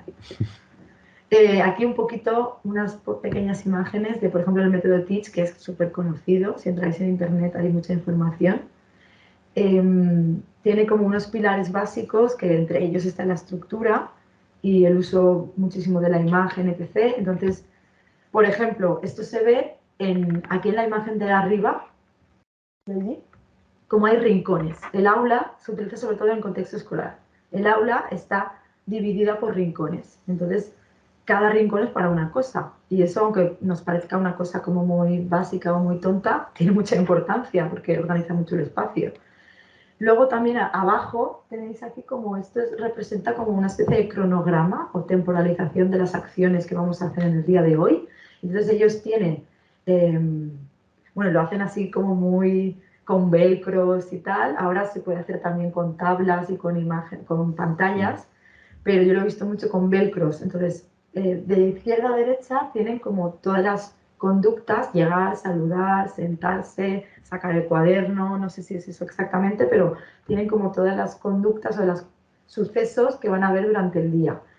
Y de forma que lo tienen así organizado y ellos pueden ver cómo se estructura el día. Y además abajo veis que hay como un tapón. En el tapón vamos marcando qué es lo que vamos haciendo, cada paso. Es una forma de estructurar, de establecer una rutina y también de anticipar, porque para ellos es muy importante anticipar y saber qué viene después. Pues sí, aquí arriba también está, ¿no? Pijama, váter, lavar las manos, los dientes, etc. Entonces ellos pueden ir marcando lo que van haciendo. Eso les estructura la vida, la existencia. Y les mejora muchísimo. Eso se ve luego en sus conductas y incluso su forma de relacionarse. Mejora muchísimo. Perspectivas de futuro.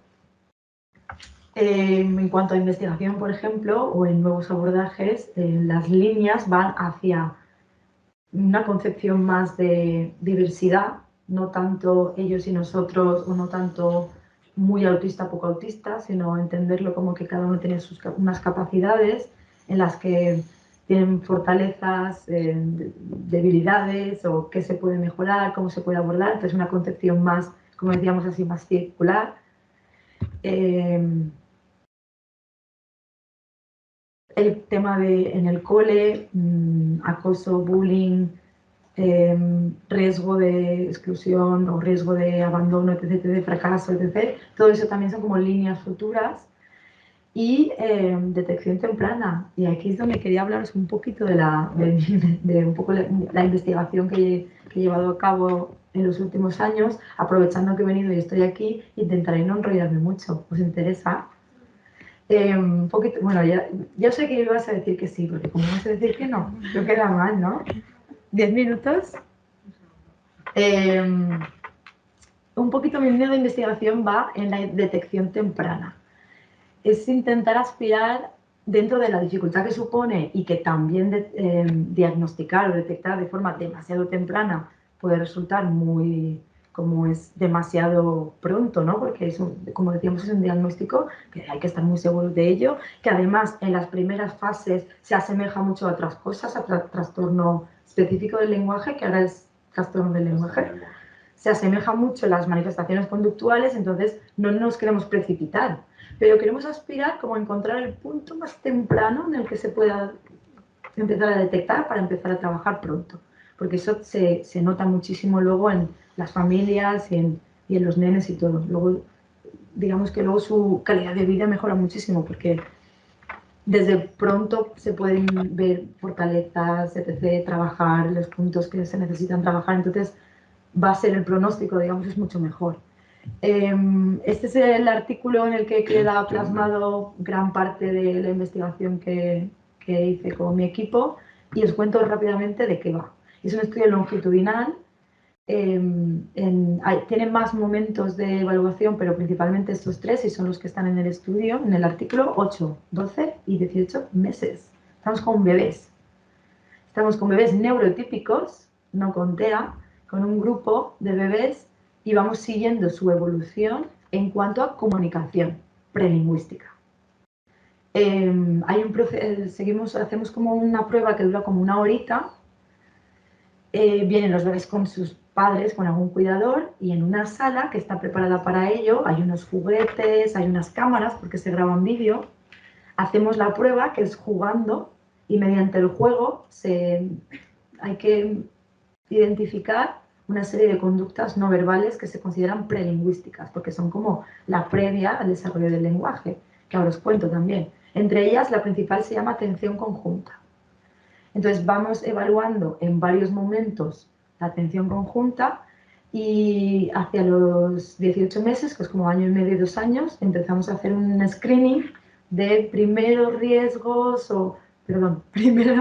primeros indicadores de riesgo de TEA. No es TEA, porque nunca se puede decir que vaya a tenerlo, pero podría ser como primeros indicadores. Entonces, con estos datos de los nenes que empiezan a manifestar primeros signos, vamos a venir a su puntuación, ¿no? A cómo era su comunicación prelingüística a los 8 o los 12 meses y a ver si ahí se podía ver que había algo, por decirlo así, si hay diferencias entre los nenes que luego no han tenido signos y los que sí. Es decir, a ver si las alteraciones en atención conjunta, que ahora os contaré que es una conducta no verbal, pueden predecir luego los primeros síntomas, que como decía es como primeros síntomas, nunca vamos a decir que va a tener TEA, pero si pudiera predecirlo. Y la idea es aspirar a encontrar cuanto antes, ¿no? Detección temprana lo más temprana posible, sin llegar a precipitarse.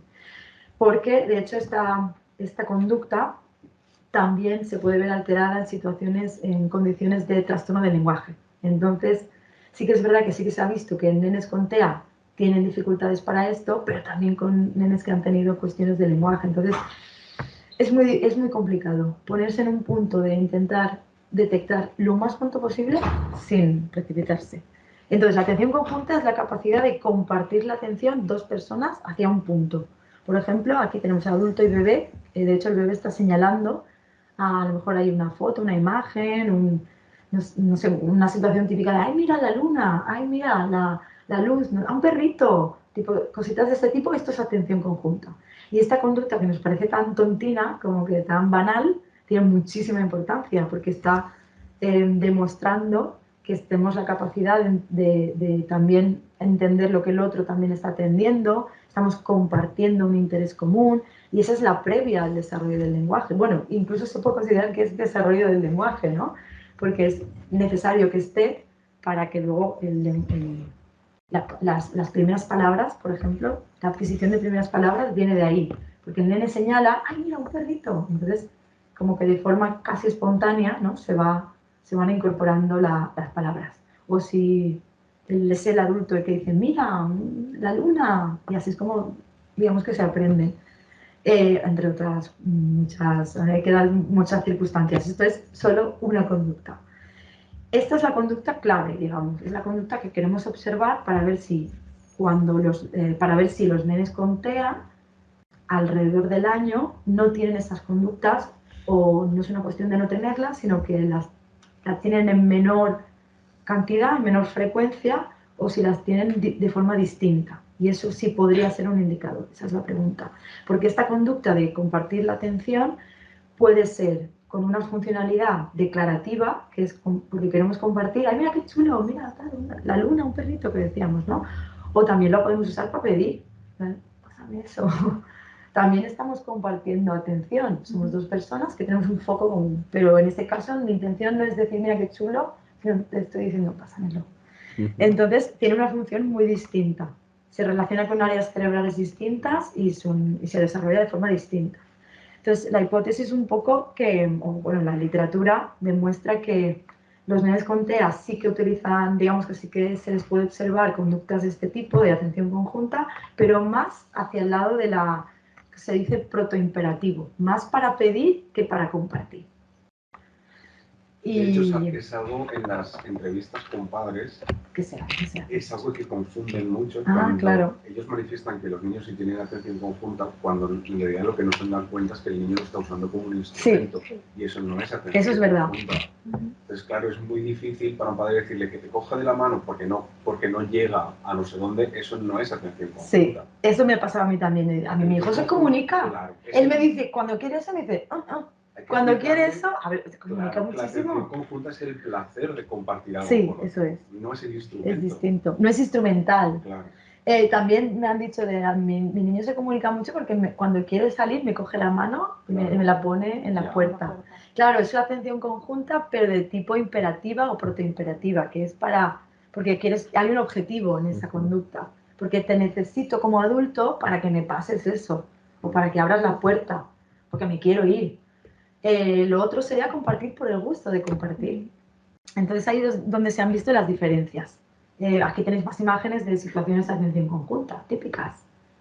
Otra vez también atención conjunta, declarativa e imperativa. Tiene como dos funciones y es difícil, se llega a confundir. Entonces es ese punto así de afinar muy fino, de pasar unas pruebas que se hacen mediante un juego y ver qué de esas conductas son declarativas, es decir, con intencionalidad de compartir, o cuáles de esas conductas son con intencionalidad instrumental. Y ver las diferencias en esas conductas y ver cuál sería la conducta en concreto que nos va a indicar que eso puede ser riesgo de. Y así se hace. Como os decía, los 3 meses, eso es un poco a la izquierda tenéis el instrumento que utilizamos, Early Social Communication Skills, y luego pues un poco una muestra de los juguetes que usamos. Es bastante divertido, lo pasamos muy bien. Yo me lo paso muy bien. Hay días, es como todo, hay días que no me apetece jugar y tienes que ir ahí con el nene, ¡ale, vamos a jugar! Bueno, chicos, eso es como todo. Pero es muy divertido, a mí me gusta mucho. Nos jugamos, y son juegos muy sencillitos. Nos pasamos la pelota, nos ponemos las gafas, leemos un libro. Luego esto de arriba de la derecha es un póster, porque a los lados en la sala hay imágenes. Entonces, en un momento del juego, por ejemplo, estamos jugando y hago así. Entonces el nene ¡pum!, se gira, es muy chulo. Hay cámaras, y lo grabamos. O a lo mejor estamos jugando y el mismo nene te hace ¡ah! Te dices, ¡ay, qué chulo! ¡Qué guay! Venga, vamos a seguir. Y eso está bien, porque eso va puntuando momentos de atención conjunta. Entonces son juegos que propician esa atención conjunta. Eso sería una atención conjunta declarativa, porque estamos compartiendo. Pero a veces el nene dice, que es como, quiero jugar a eso. Y eso sería un episodio de atención conjunta más de tipo protoimperativa. Entonces, se va viendo todos los nenes, les hacemos como un perfil de cuántas conductas de cada tipo ha demostrado durante el protocolo, durante la prueba. Y se saca una puntuación. Aquí es una situación, aquí, bueno, la foto está un poco así, tal, para que, bueno, ¿cómo estaría la foto? Modificada, para que no se pueda ver del todo quién es. Yo soy la persona de aquí, luego ahí está, porque estamos encima de la mesa, hay una mesa, entonces está el examinador a un lado y al otro está el papá o la mamá con el nene encima, en la mesa. Ellos tienen que estar, por supuesto, es que tiene 1 año, la nena creo, 12 meses. A la izquierda soy yo señalando así, en un momento en el que y la nena se gira, y al otro lado es la nena la que está señalando. Son también, a su vez, la atención conjunta también la podemos subdividir. Si es el examinador o el adulto quien señala y el nene sigue, o si es el nene quien señala, y el adulto sigue. Y luego se evalúa el riesgo de TEA con un instrumento que se llama MICHA. Y se vio que, realmente sí que se vio que se pudo predecir las dificultades, bueno, alteraciones no, son como poca frecuencia, hay poca presencia de atención conjunta de tipo declarativo. Los nenes que a los 18 meses puntuaban alto en el riesgo, se vio que a los 8 y a los 12 meses utilizaban poco la atención conjunta en comparación con los iguales, poco menos la de tipo declarativa. Y en concreto, a los 8 meses era el inicio, cuando son ellos, y a los 12 la respuesta. En otras palabras, eran nenes que cuando estábamos jugando, yo les hacía ¡ah! Y ellos se quedaban así. O me miraban el dedo, también puede ser. Ellos a veces miran el dedo, porque es un movimiento como muy brusco, muy vistoso. Entonces ellos, wow, algo ha pasado, pero no miran la imagen, no miran la foto. Además era Mickey, no sé quién, era como una patrulla canina y no sé qué. Ellos o te miran el dedo o te miran como diciendo, o siguen jugando. ¿De qué vas? Es otra opción. Yo sigo, nada, como es quien ve llover.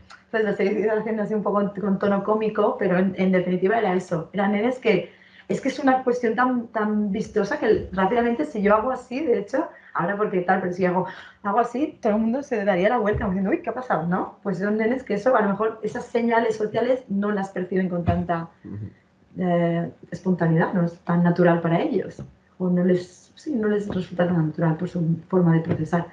Y esa es como la conducta clave. Aún así, aunque estos resultados son muy prometedores, muy chulos, tampoco podemos como ya afirmar esto con rotundidad. Es decir, lo tenemos clarísimo, los nenes que no responden a esto tienen TEA. Entonces no quiero que vayáis por ahí señalando, porque tengo un sobrino y que no ha mirado, tiene TEA, oh Dios mío.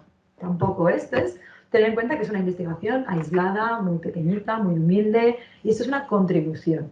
Y luego, pues, hay gente que se encarga de esto, que es mucho más, digamos, que está en la práctica con los nenes, que diagnostican, que son pediatras, psicólogos clínicos, que tienen en cuenta todos los indicadores y todas las cuestiones. Entonces, tampoco quiero yo que os vayáis de aquí pensando que esto es ya la panacea. Es una pequeña contribución muy humilde, pero muy prometedora, de la cual estamos muy orgullosos. Y tener esta importancia porque detectar de forma temprana implica intervenir de forma temprana y eso va a mejorar mucho la calidad de vida. ¡Wow! Bueno, al final sí que hemos muchas gracias por toda vuestra atención. Yo estoy muy contenta de que seamos, bueno, iba a decir que seamos pocos. Entiendo que somos pocos y le veo las ventajas de ser pocos. Y es que hemos podido hablar muchísimo. Más incluso de lo que pensaba. Sí, muy bien. Así que todo el mundo, ponentes, visitantes, así que ha sido chulísimo. Muchas gracias por vuestra atención porque yo me pongo en vuestro lugar y hora y pico una persona y tú, no sé cómo lo hubiera llevado. Y nada, si me queréis preguntar alguna cosa en el futuro, ya sabéis que casi siempre estoy en la sala de profes, casi siempre, no vivo allí, me podéis escribir o lo que sea. Seguimos con Ana y luego si queréis hablamos así tipo foro, como cuestión final, ¿o qué? Sí, ¿Ya? claro, ¿Qué por dices? supuesto. Sí, sí, mejor lo hacemos así. Muy bien. A ver, Sí, sí, que hay que poner el pen. A ver. ¿Compartís la pantalla? voy a intentar ¿Cómo? hacerlo corto, Ya vale. porque nos hemos alargado. Tenemos hasta las 5 la reserva, ¿eh? Lo que pasa es que yo había dicho, vamos a intentar hacerlo corto porque tenemos exámenes. No, el mío Hay que hacer muchas no es cosas. muy largo, es un resumen de lo que fue mi TFG el año pasado, un poco más simplificado. No queremos subir el teléfono. No pasa nada, sí, estás Cualquier excusa de... Luego no Pero lloréis. no me echéis la culpa si luego suspendéis, ¿eh? también. No me hago responsable. Llévate eso. ¿Puedo acercarme un poquitito más? Porque así voy pasando la página. ¿Así? Sí. Vale. ¿Así? ¿Verdad? Sí.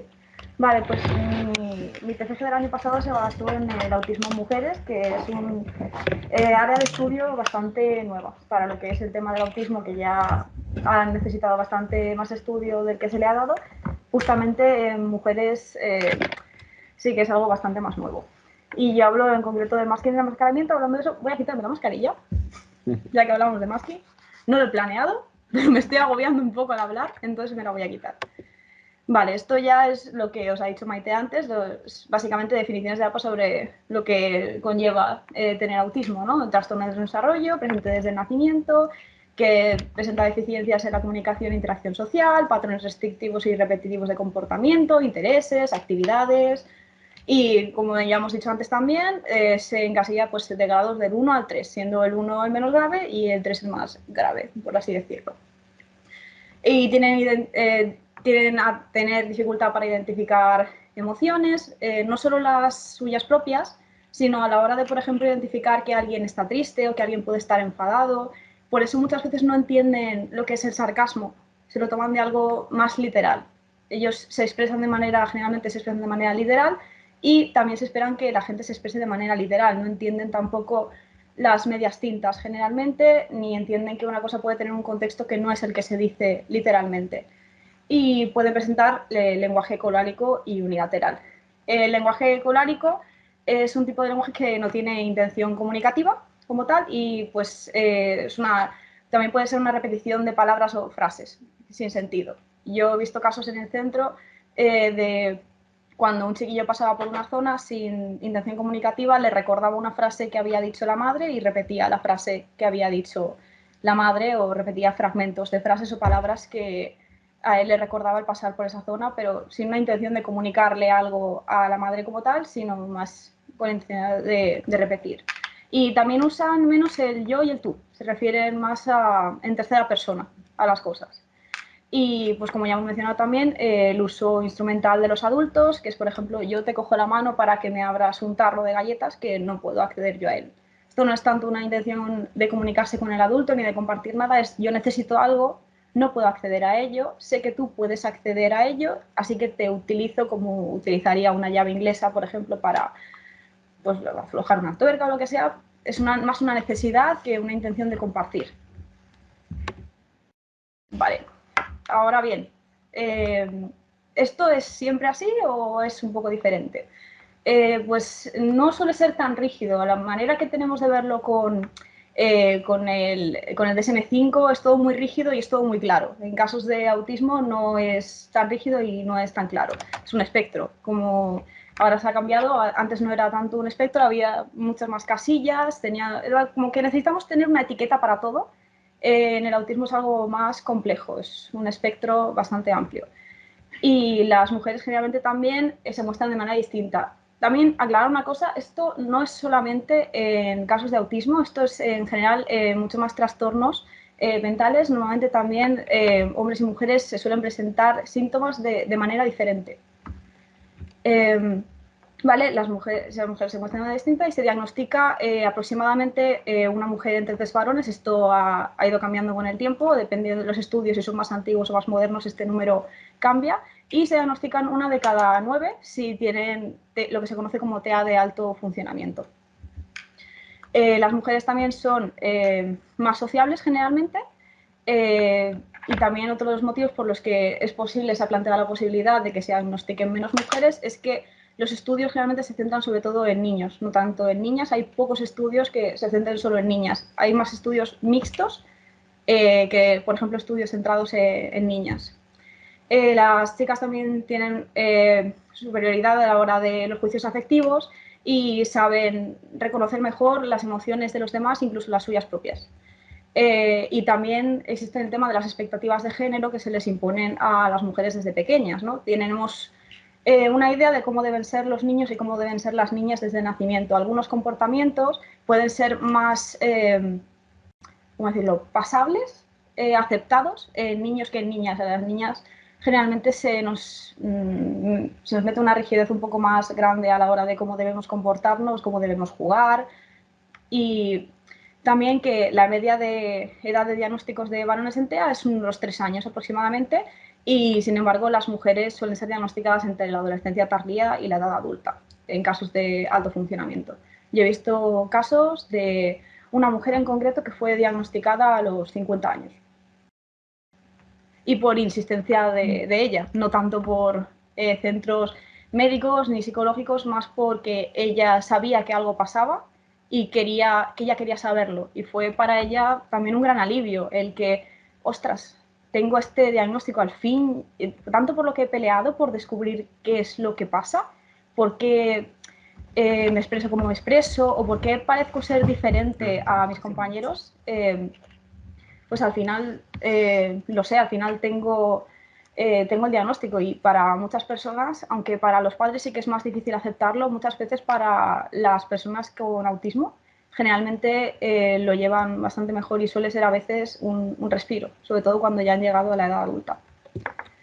También se ha hablado muchas veces de si existen diferencias biológicas entre hombres y mujeres que puedan llevar a decir, sí, se presentan de manera diferente por X, porque tienen la estructura cerebral o tienen algo distinto. Pues la verdad es que no existen datos hasta ahora que muestren grandes diferencias, y también que no existe un fenotipo del TEA en mujeres. Pero sí que generalmente las mujeres muestran menores problemas comportamentales, que son los síntomas más visibles, ¿no?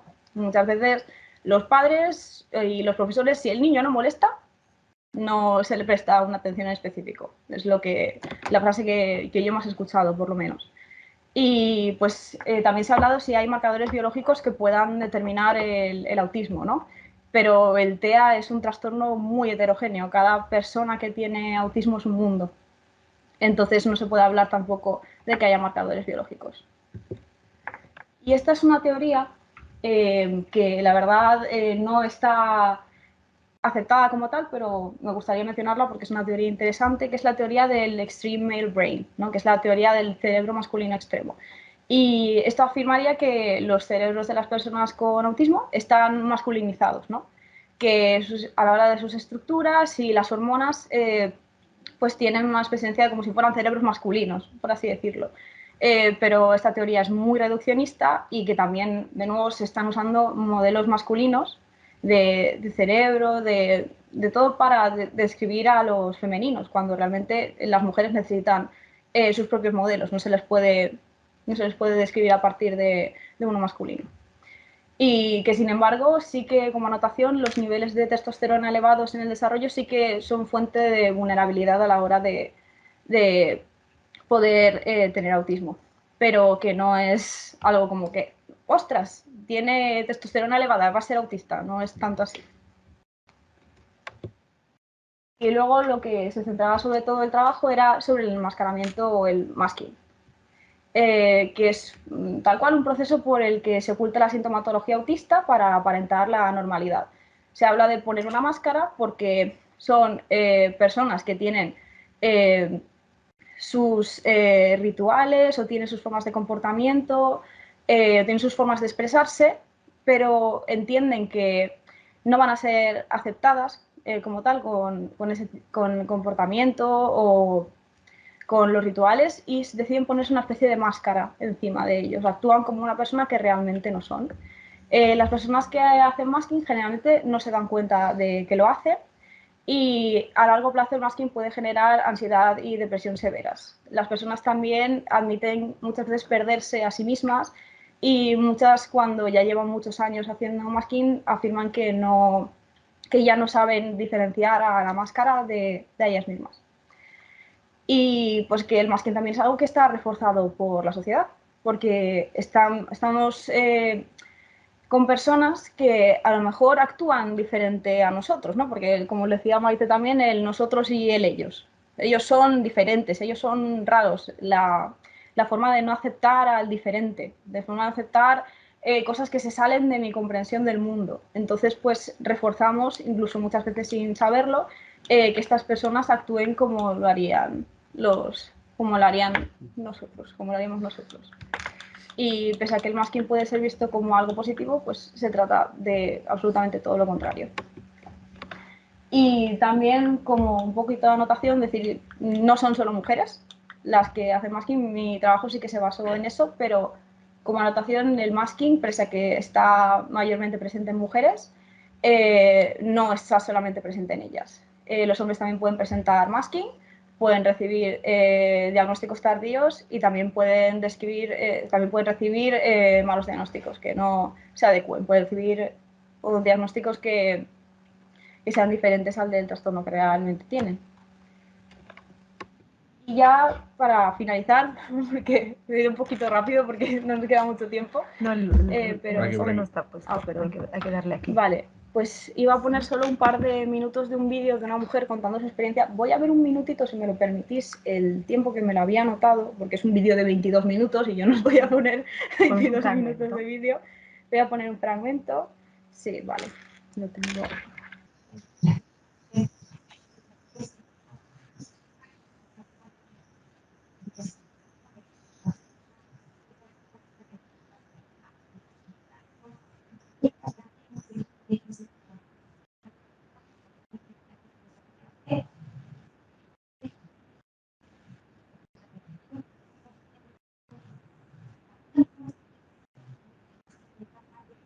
Fortaleza de la dotación. Y esto es lo que pasaba en la doble excepcionalidad, ¿no? Estos eran los apuntes que yo tenía. Una cosa solapa la otra. Puede ser muy difícil ver un caso de una dificultad si hay una alta capacidad que está tapándola. Me veía en esas mujeres, no en todas, porque somos muy diferentes. Había casos quizá más profundos de autismo y otros, pues, que dices tú, ostras, no me hubiera dado cuenta en la vida si tú no me lo cuentas. Y pasados esos meses, pues hice el diagnóstico, me ayudaron mis padres para recordar todos los años anteriores, mi marido, y entre esos días y esas varias pruebas salió que sí, que tenía TEA nivel 1, y para mí fue un descanso, la verdad. De alguna manera esto se convirtió en un respiro para... Esto era básicamente la idea, ¿no? Y hablaba un poco también de mujeres que ya había visto personalmente, que se había identificado con ellas, de cómo se ocultaban, habla un poco así de lo que es ocultar el masking en general, y de cómo ella tampoco se hubiera imaginado ver a mujeres como ellas y decir, ostras, tienes autismo, no parece que tengas autismo. Incluso a ella le pasa, ¿no? A ella le pasa. Claro. Pero es por esa idea que tenemos, a lo mejor la idea que hemos construido es de parte del autismo y nos queda toda la otra parte del espectro. De Leo Kanner. Sí, la clásica visión del autista. Y esta mujer fue diagnosticada en pandemia, hace un par de años, y la mujer ya tiene hijos, está casada. Generalmente, ella también habla en el vídeo, que eso no lo he puesto, del caso de la mujer que fue diagnosticada con 50 años porque ella había peleado por el diagnóstico, ¿no? Para ver un poquito también que, pese a que ahora se está hablando más del autismo, necesitamos hacer algo más, porque hay muchos casos de personas que pueden vivir hasta gran parte de su vida sin recibir el diagnóstico y sin sentirse tampoco de todo comprendidas por la gente. Y bueno, pues eso era todo. Muy bien. Muchas gracias. Bueno, esto lo podemos... Bueno, yo quería también enfocarlo como línea de investigación futura, detección temprana, bueno, entre otras cosas. Lo que he puesto de línea de investigación futura, si os inspira para si algún día os convertís en investigadores e investigadoras en el ámbito del autismo.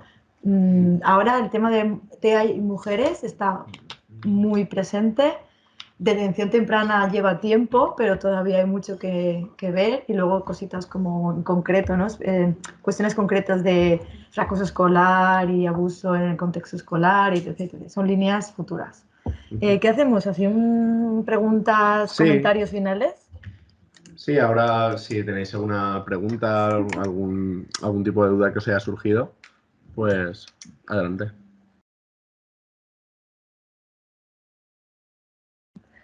Un comentario. Yo creo que tenía otra falsa creencia y yo creía que estaba relacionado también con un poco el desarrollo físico y si tenían también gustos como más infantiles. No me he documentado para nada, o sea, no tengo ni idea, pero creía que igual tenía algo de relación no sé, es que me llama la atención sobre todo lo que ha dicho de la testosterona, que tiene mayor presencia de testosterona, y lo que tú habías dicho antes de lo del físico, como no lo había oído, pues he pensado cosas. Y pues lo he enlazado y he pensado, ala, eso no es cierto, no tiene ninguna conexión o ningún... El que te refiere, ¿puede ser que te esté refiriendo a que no hay ninguna base biológica? ¿Es eso? No, porque sí la hay. Sí, claro. De hecho, hay un gran porcentaje de heredabilidad, sí que se ha visto en las familias, ¿no? Entonces, hay alguna cuestión fisiológica, pero todavía no se sabe, ¿no? Eso, todavía se estaba buscando. Entonces, ¿por dónde iba la pregunta? Perdona, o el comentario. Yo pensaba que el desarrollo era más tardío en las personas. No exactamente, no se puede considerar que es un retraso del desarrollo técnicamente. Pero se refiere a que se ven más jóvenes de lo que realmente son. Sí se ha descrito. ¿Que hay un retraso? Es que no sé si puede considerar retraso del desarrollo. Que lo de la testosterona. No. Que haya muchas personas del trastorno espectro autista que tengan unos niveles elevados de testosterona. No significa que los niveles altos de testosterona vayan a... Ya, claro. El otro sentido. Y si se ha descrito, no sé hasta con qué nivel de evidencia, que hay en niños pequeños especialmente determinadas marcas como la palidez, la delgadez y el tamaño. Cuando son Claro, pequeños. no, yo estaba Eso no pensando significa de que... todas esas personas con trastorno de espectro autista tengan ese... Sí, sí. Ni que tener ese... retraso del desarrollo físico. Ok, vale, yo estaba como con discapacidad intelectual, retraso en el desarrollo, es como es otra cosa. No tiene por qué, o sea, no se puede equiparar trastorno a... Vale, era físico. He juntado tanto... Ay, no lo sé si hay Primero así iba también. en la línea que has apuntado, que era que hubiera Una marca física. un desarrollo físico más tardío, que por ejemplo tenga, por ejemplo, 27 años y que parezca que tenga 16. Que no tenga ningún pelo en la barba ni Pero nada. eso se Físico. describe en niños más pequeños. Más pequeños, no sí. es- Hasta ahora no se puede hablar de que hay un perfil, como a lo mejor otros trastornos o síndromes que sí que dices, nariz no sé qué, nariz puntiaguda, barbilla no sé cuántos, no tiene una cuestión así. A lo mejor sí que se puede ver que en grandes estudios, ¿no? Con grandes muestras, sí que se puede ver que hay cierta cuestión física, pero lo que se refería yo creo que era más que no hay como un perfil así. No lo sé, no conozco esos estudios, sería chulo verlo. Lo que no sé es la evidencia que tienen. Claro, Yo, hasta qué punto. Por ejemplo, nunca usaría eso porque no tengo la experiencia, pero todas las con personas que llevan 25 años Sí, trabajando con es verdad. autistas y su ojo... Sí, eso es Sí, el verdad. ojo clínico. Ellos sí que dicen, no os puedo decir qué es, o tampoco podría apresurarme a decir esto es así, pero yo noto algo, le veo un algo, se le ve como, sí, a veces lo La dicen forma como, de caminar, sí, hay algo que... o tienen como una mirada, no sé cómo. Sí, pero dice que tiene que ser tienen que saber compartir pantalla, o sea que tiene que ser así. Pues eso, ¿qué eso? Sí, sí, no es por su talla ni nada. Yo durante 10 años fui profesor de comunicación alternativa en logopedia, ¿vale? Lo que antes se llamaba SAC, ahora se llama comunicación alternativa. Y quería simplemente matizar, la gente cree que tú a un niño del trastorno, o sea, del espectro, le das los pictogramas y ya se comunica. Ya y está. es como, Ya, le claro, has dado me la quedo. herramienta y a partir de ese momento, y no tiene absolutamente nada que ver. O sea, una cosa es la herramienta, que sería el pictograma, ideograma, o como depende del tipo, ¿no? Y otra cosa es todos los procedimientos de instrucción de instauración de un vocabulario, de pautas para introducir un vocabulario, de la comunicación expresiva, de la comunicación compresiva. Es muchísimo más complejo que dar un pictograma y ya está. Poner un pictograma y ya está, eso no se llama comunicación alternativa, se llama señalética y es lo que hacen los ayuntamientos. Eso decía yo, digo, me lo he puesto ahí y ya. Sí, es un pictograma en el sentido que tiene contenido comunicativo, semiótico y todo lo que tú quieras, pero no es comunicación alternativa. Comunicación alternativa exige que haya unos procedimientos muy detallados de desarrollo y de implantación de ese vocabulario, que no es nada fácil, ¿eh? A grosso modo sería como que hay que aprender a usarlo, ¿no? Y individualizarlo. Y que eso es una pequeña parte de un proceso muy grande que es la comunicación. Y es muy complejo. Tú no le das ahí 2 pictogramas y a la empieza. Como si fueran cartas, ¿no? Ve levantando los niños, pictogramas. Niños del espectro autista que manejan 3 pictogramas, 3, y a lo mejor tienen 5 años, y llevan un chaleco de velcro con 3 pictogramas, que son sus necesidades. Y con eso, más o menos, eso es lo que hay de momento. Lo que necesitan en ese eso momento. Es lo que hay de momento. Y también hay chicos autistas que tienen dificultad también a la hora, los pictogramas no pueden ser tampoco todos iguales, hay algunos que necesitan, dependiendo de cómo agarren, algún tamaño diferente a otros, tiene que ser muy adaptado, no es como lanzarles un libro lleno de pictogramas. Y que a mí me enseñaron, por ejemplo, que cuando te da el chiquillo el pictograma, el refuerzo, la recompensa, lo que significa el pictograma, tiene que ser instantáneo, porque si no pierde mucho valor para él. Claro. Si no es algo instantáneo, enseguida lo van a desechar como algo que no. ¿Instantáneo te refieres a si te está pidiendo algo, tiene que ser? Tiene que ser ya. Tienes que darle el tren. Tiene que ser ya. ¿Así? Para que asocie... Claro, es que si no, no hay asociación comunicativa. Claro. Tiene que haber esa continuidad. Pues que eso da para otra jornada. Puede ser una jornada de... Es que yo estaba pensando de hacer una jornada de TEA mujeres solo. Otra de comunicación. ¿Es aumentativa y alternativa o alternativa? Ahora se usa solo comunicación alternativa para incluir la aumentativa y la alternativa. Incluye. Pues se puede hacer una jornada casi de eso, hecho, casi en totalmente. Las No sé si está. Habría que considerarla más aumentativa que alternativa. Porque una persona de trastorno autista no tiene ninguna dificultad neurofisiológica para hablar. En teoría podría hablar. De hecho, la mayoría habla. solo que necesitan incorporarse al proceso comunicativo de otra manera. Entonces, en ese sentido es más aumentativo que alternativo, porque el proyecto final es el habla. Alternativo sería cuando Cuando no hay una tienes alternativa al esa habla, y por necesitas ejemplo, una alternativa la persona para... con parálisis cerebral que tiene dificultades en la motoneurona superior, tiene muchas dificultades para hablar, pero como si cognitivamente está sano, o sano, cognitivamente es normal, o tiene buenos niveles, no puede hablar, pero puede adquirir un sistema lingüístico. Entonces, lo más lógico es que ese sistema lingüístico sea el escrito, porque es mucho más generalizado que en otro sistema de signos. Y permite... Y luego hay conversores de texto a voz. Una persona sería sorda alternativo. no es muda, eso de sordo-mudo, eso ha pasado a la historia. Los sordos no son mudos. Lo que pasa es que como no pueden adquirir bien el lenguaje oral, tampoco lo producen. Pueden, pero con distintos a sistemas veces pueden. suena raro o nos suena como raro, ¿no? Sí, A los demás. entonces es alternativo porque es alternativo al habla. Pero si tú tienes la finalidad de que en algún momento desarrolle el habla, aunque ahora de momento no pueda, pero pensando que algún día podrá, ya no es...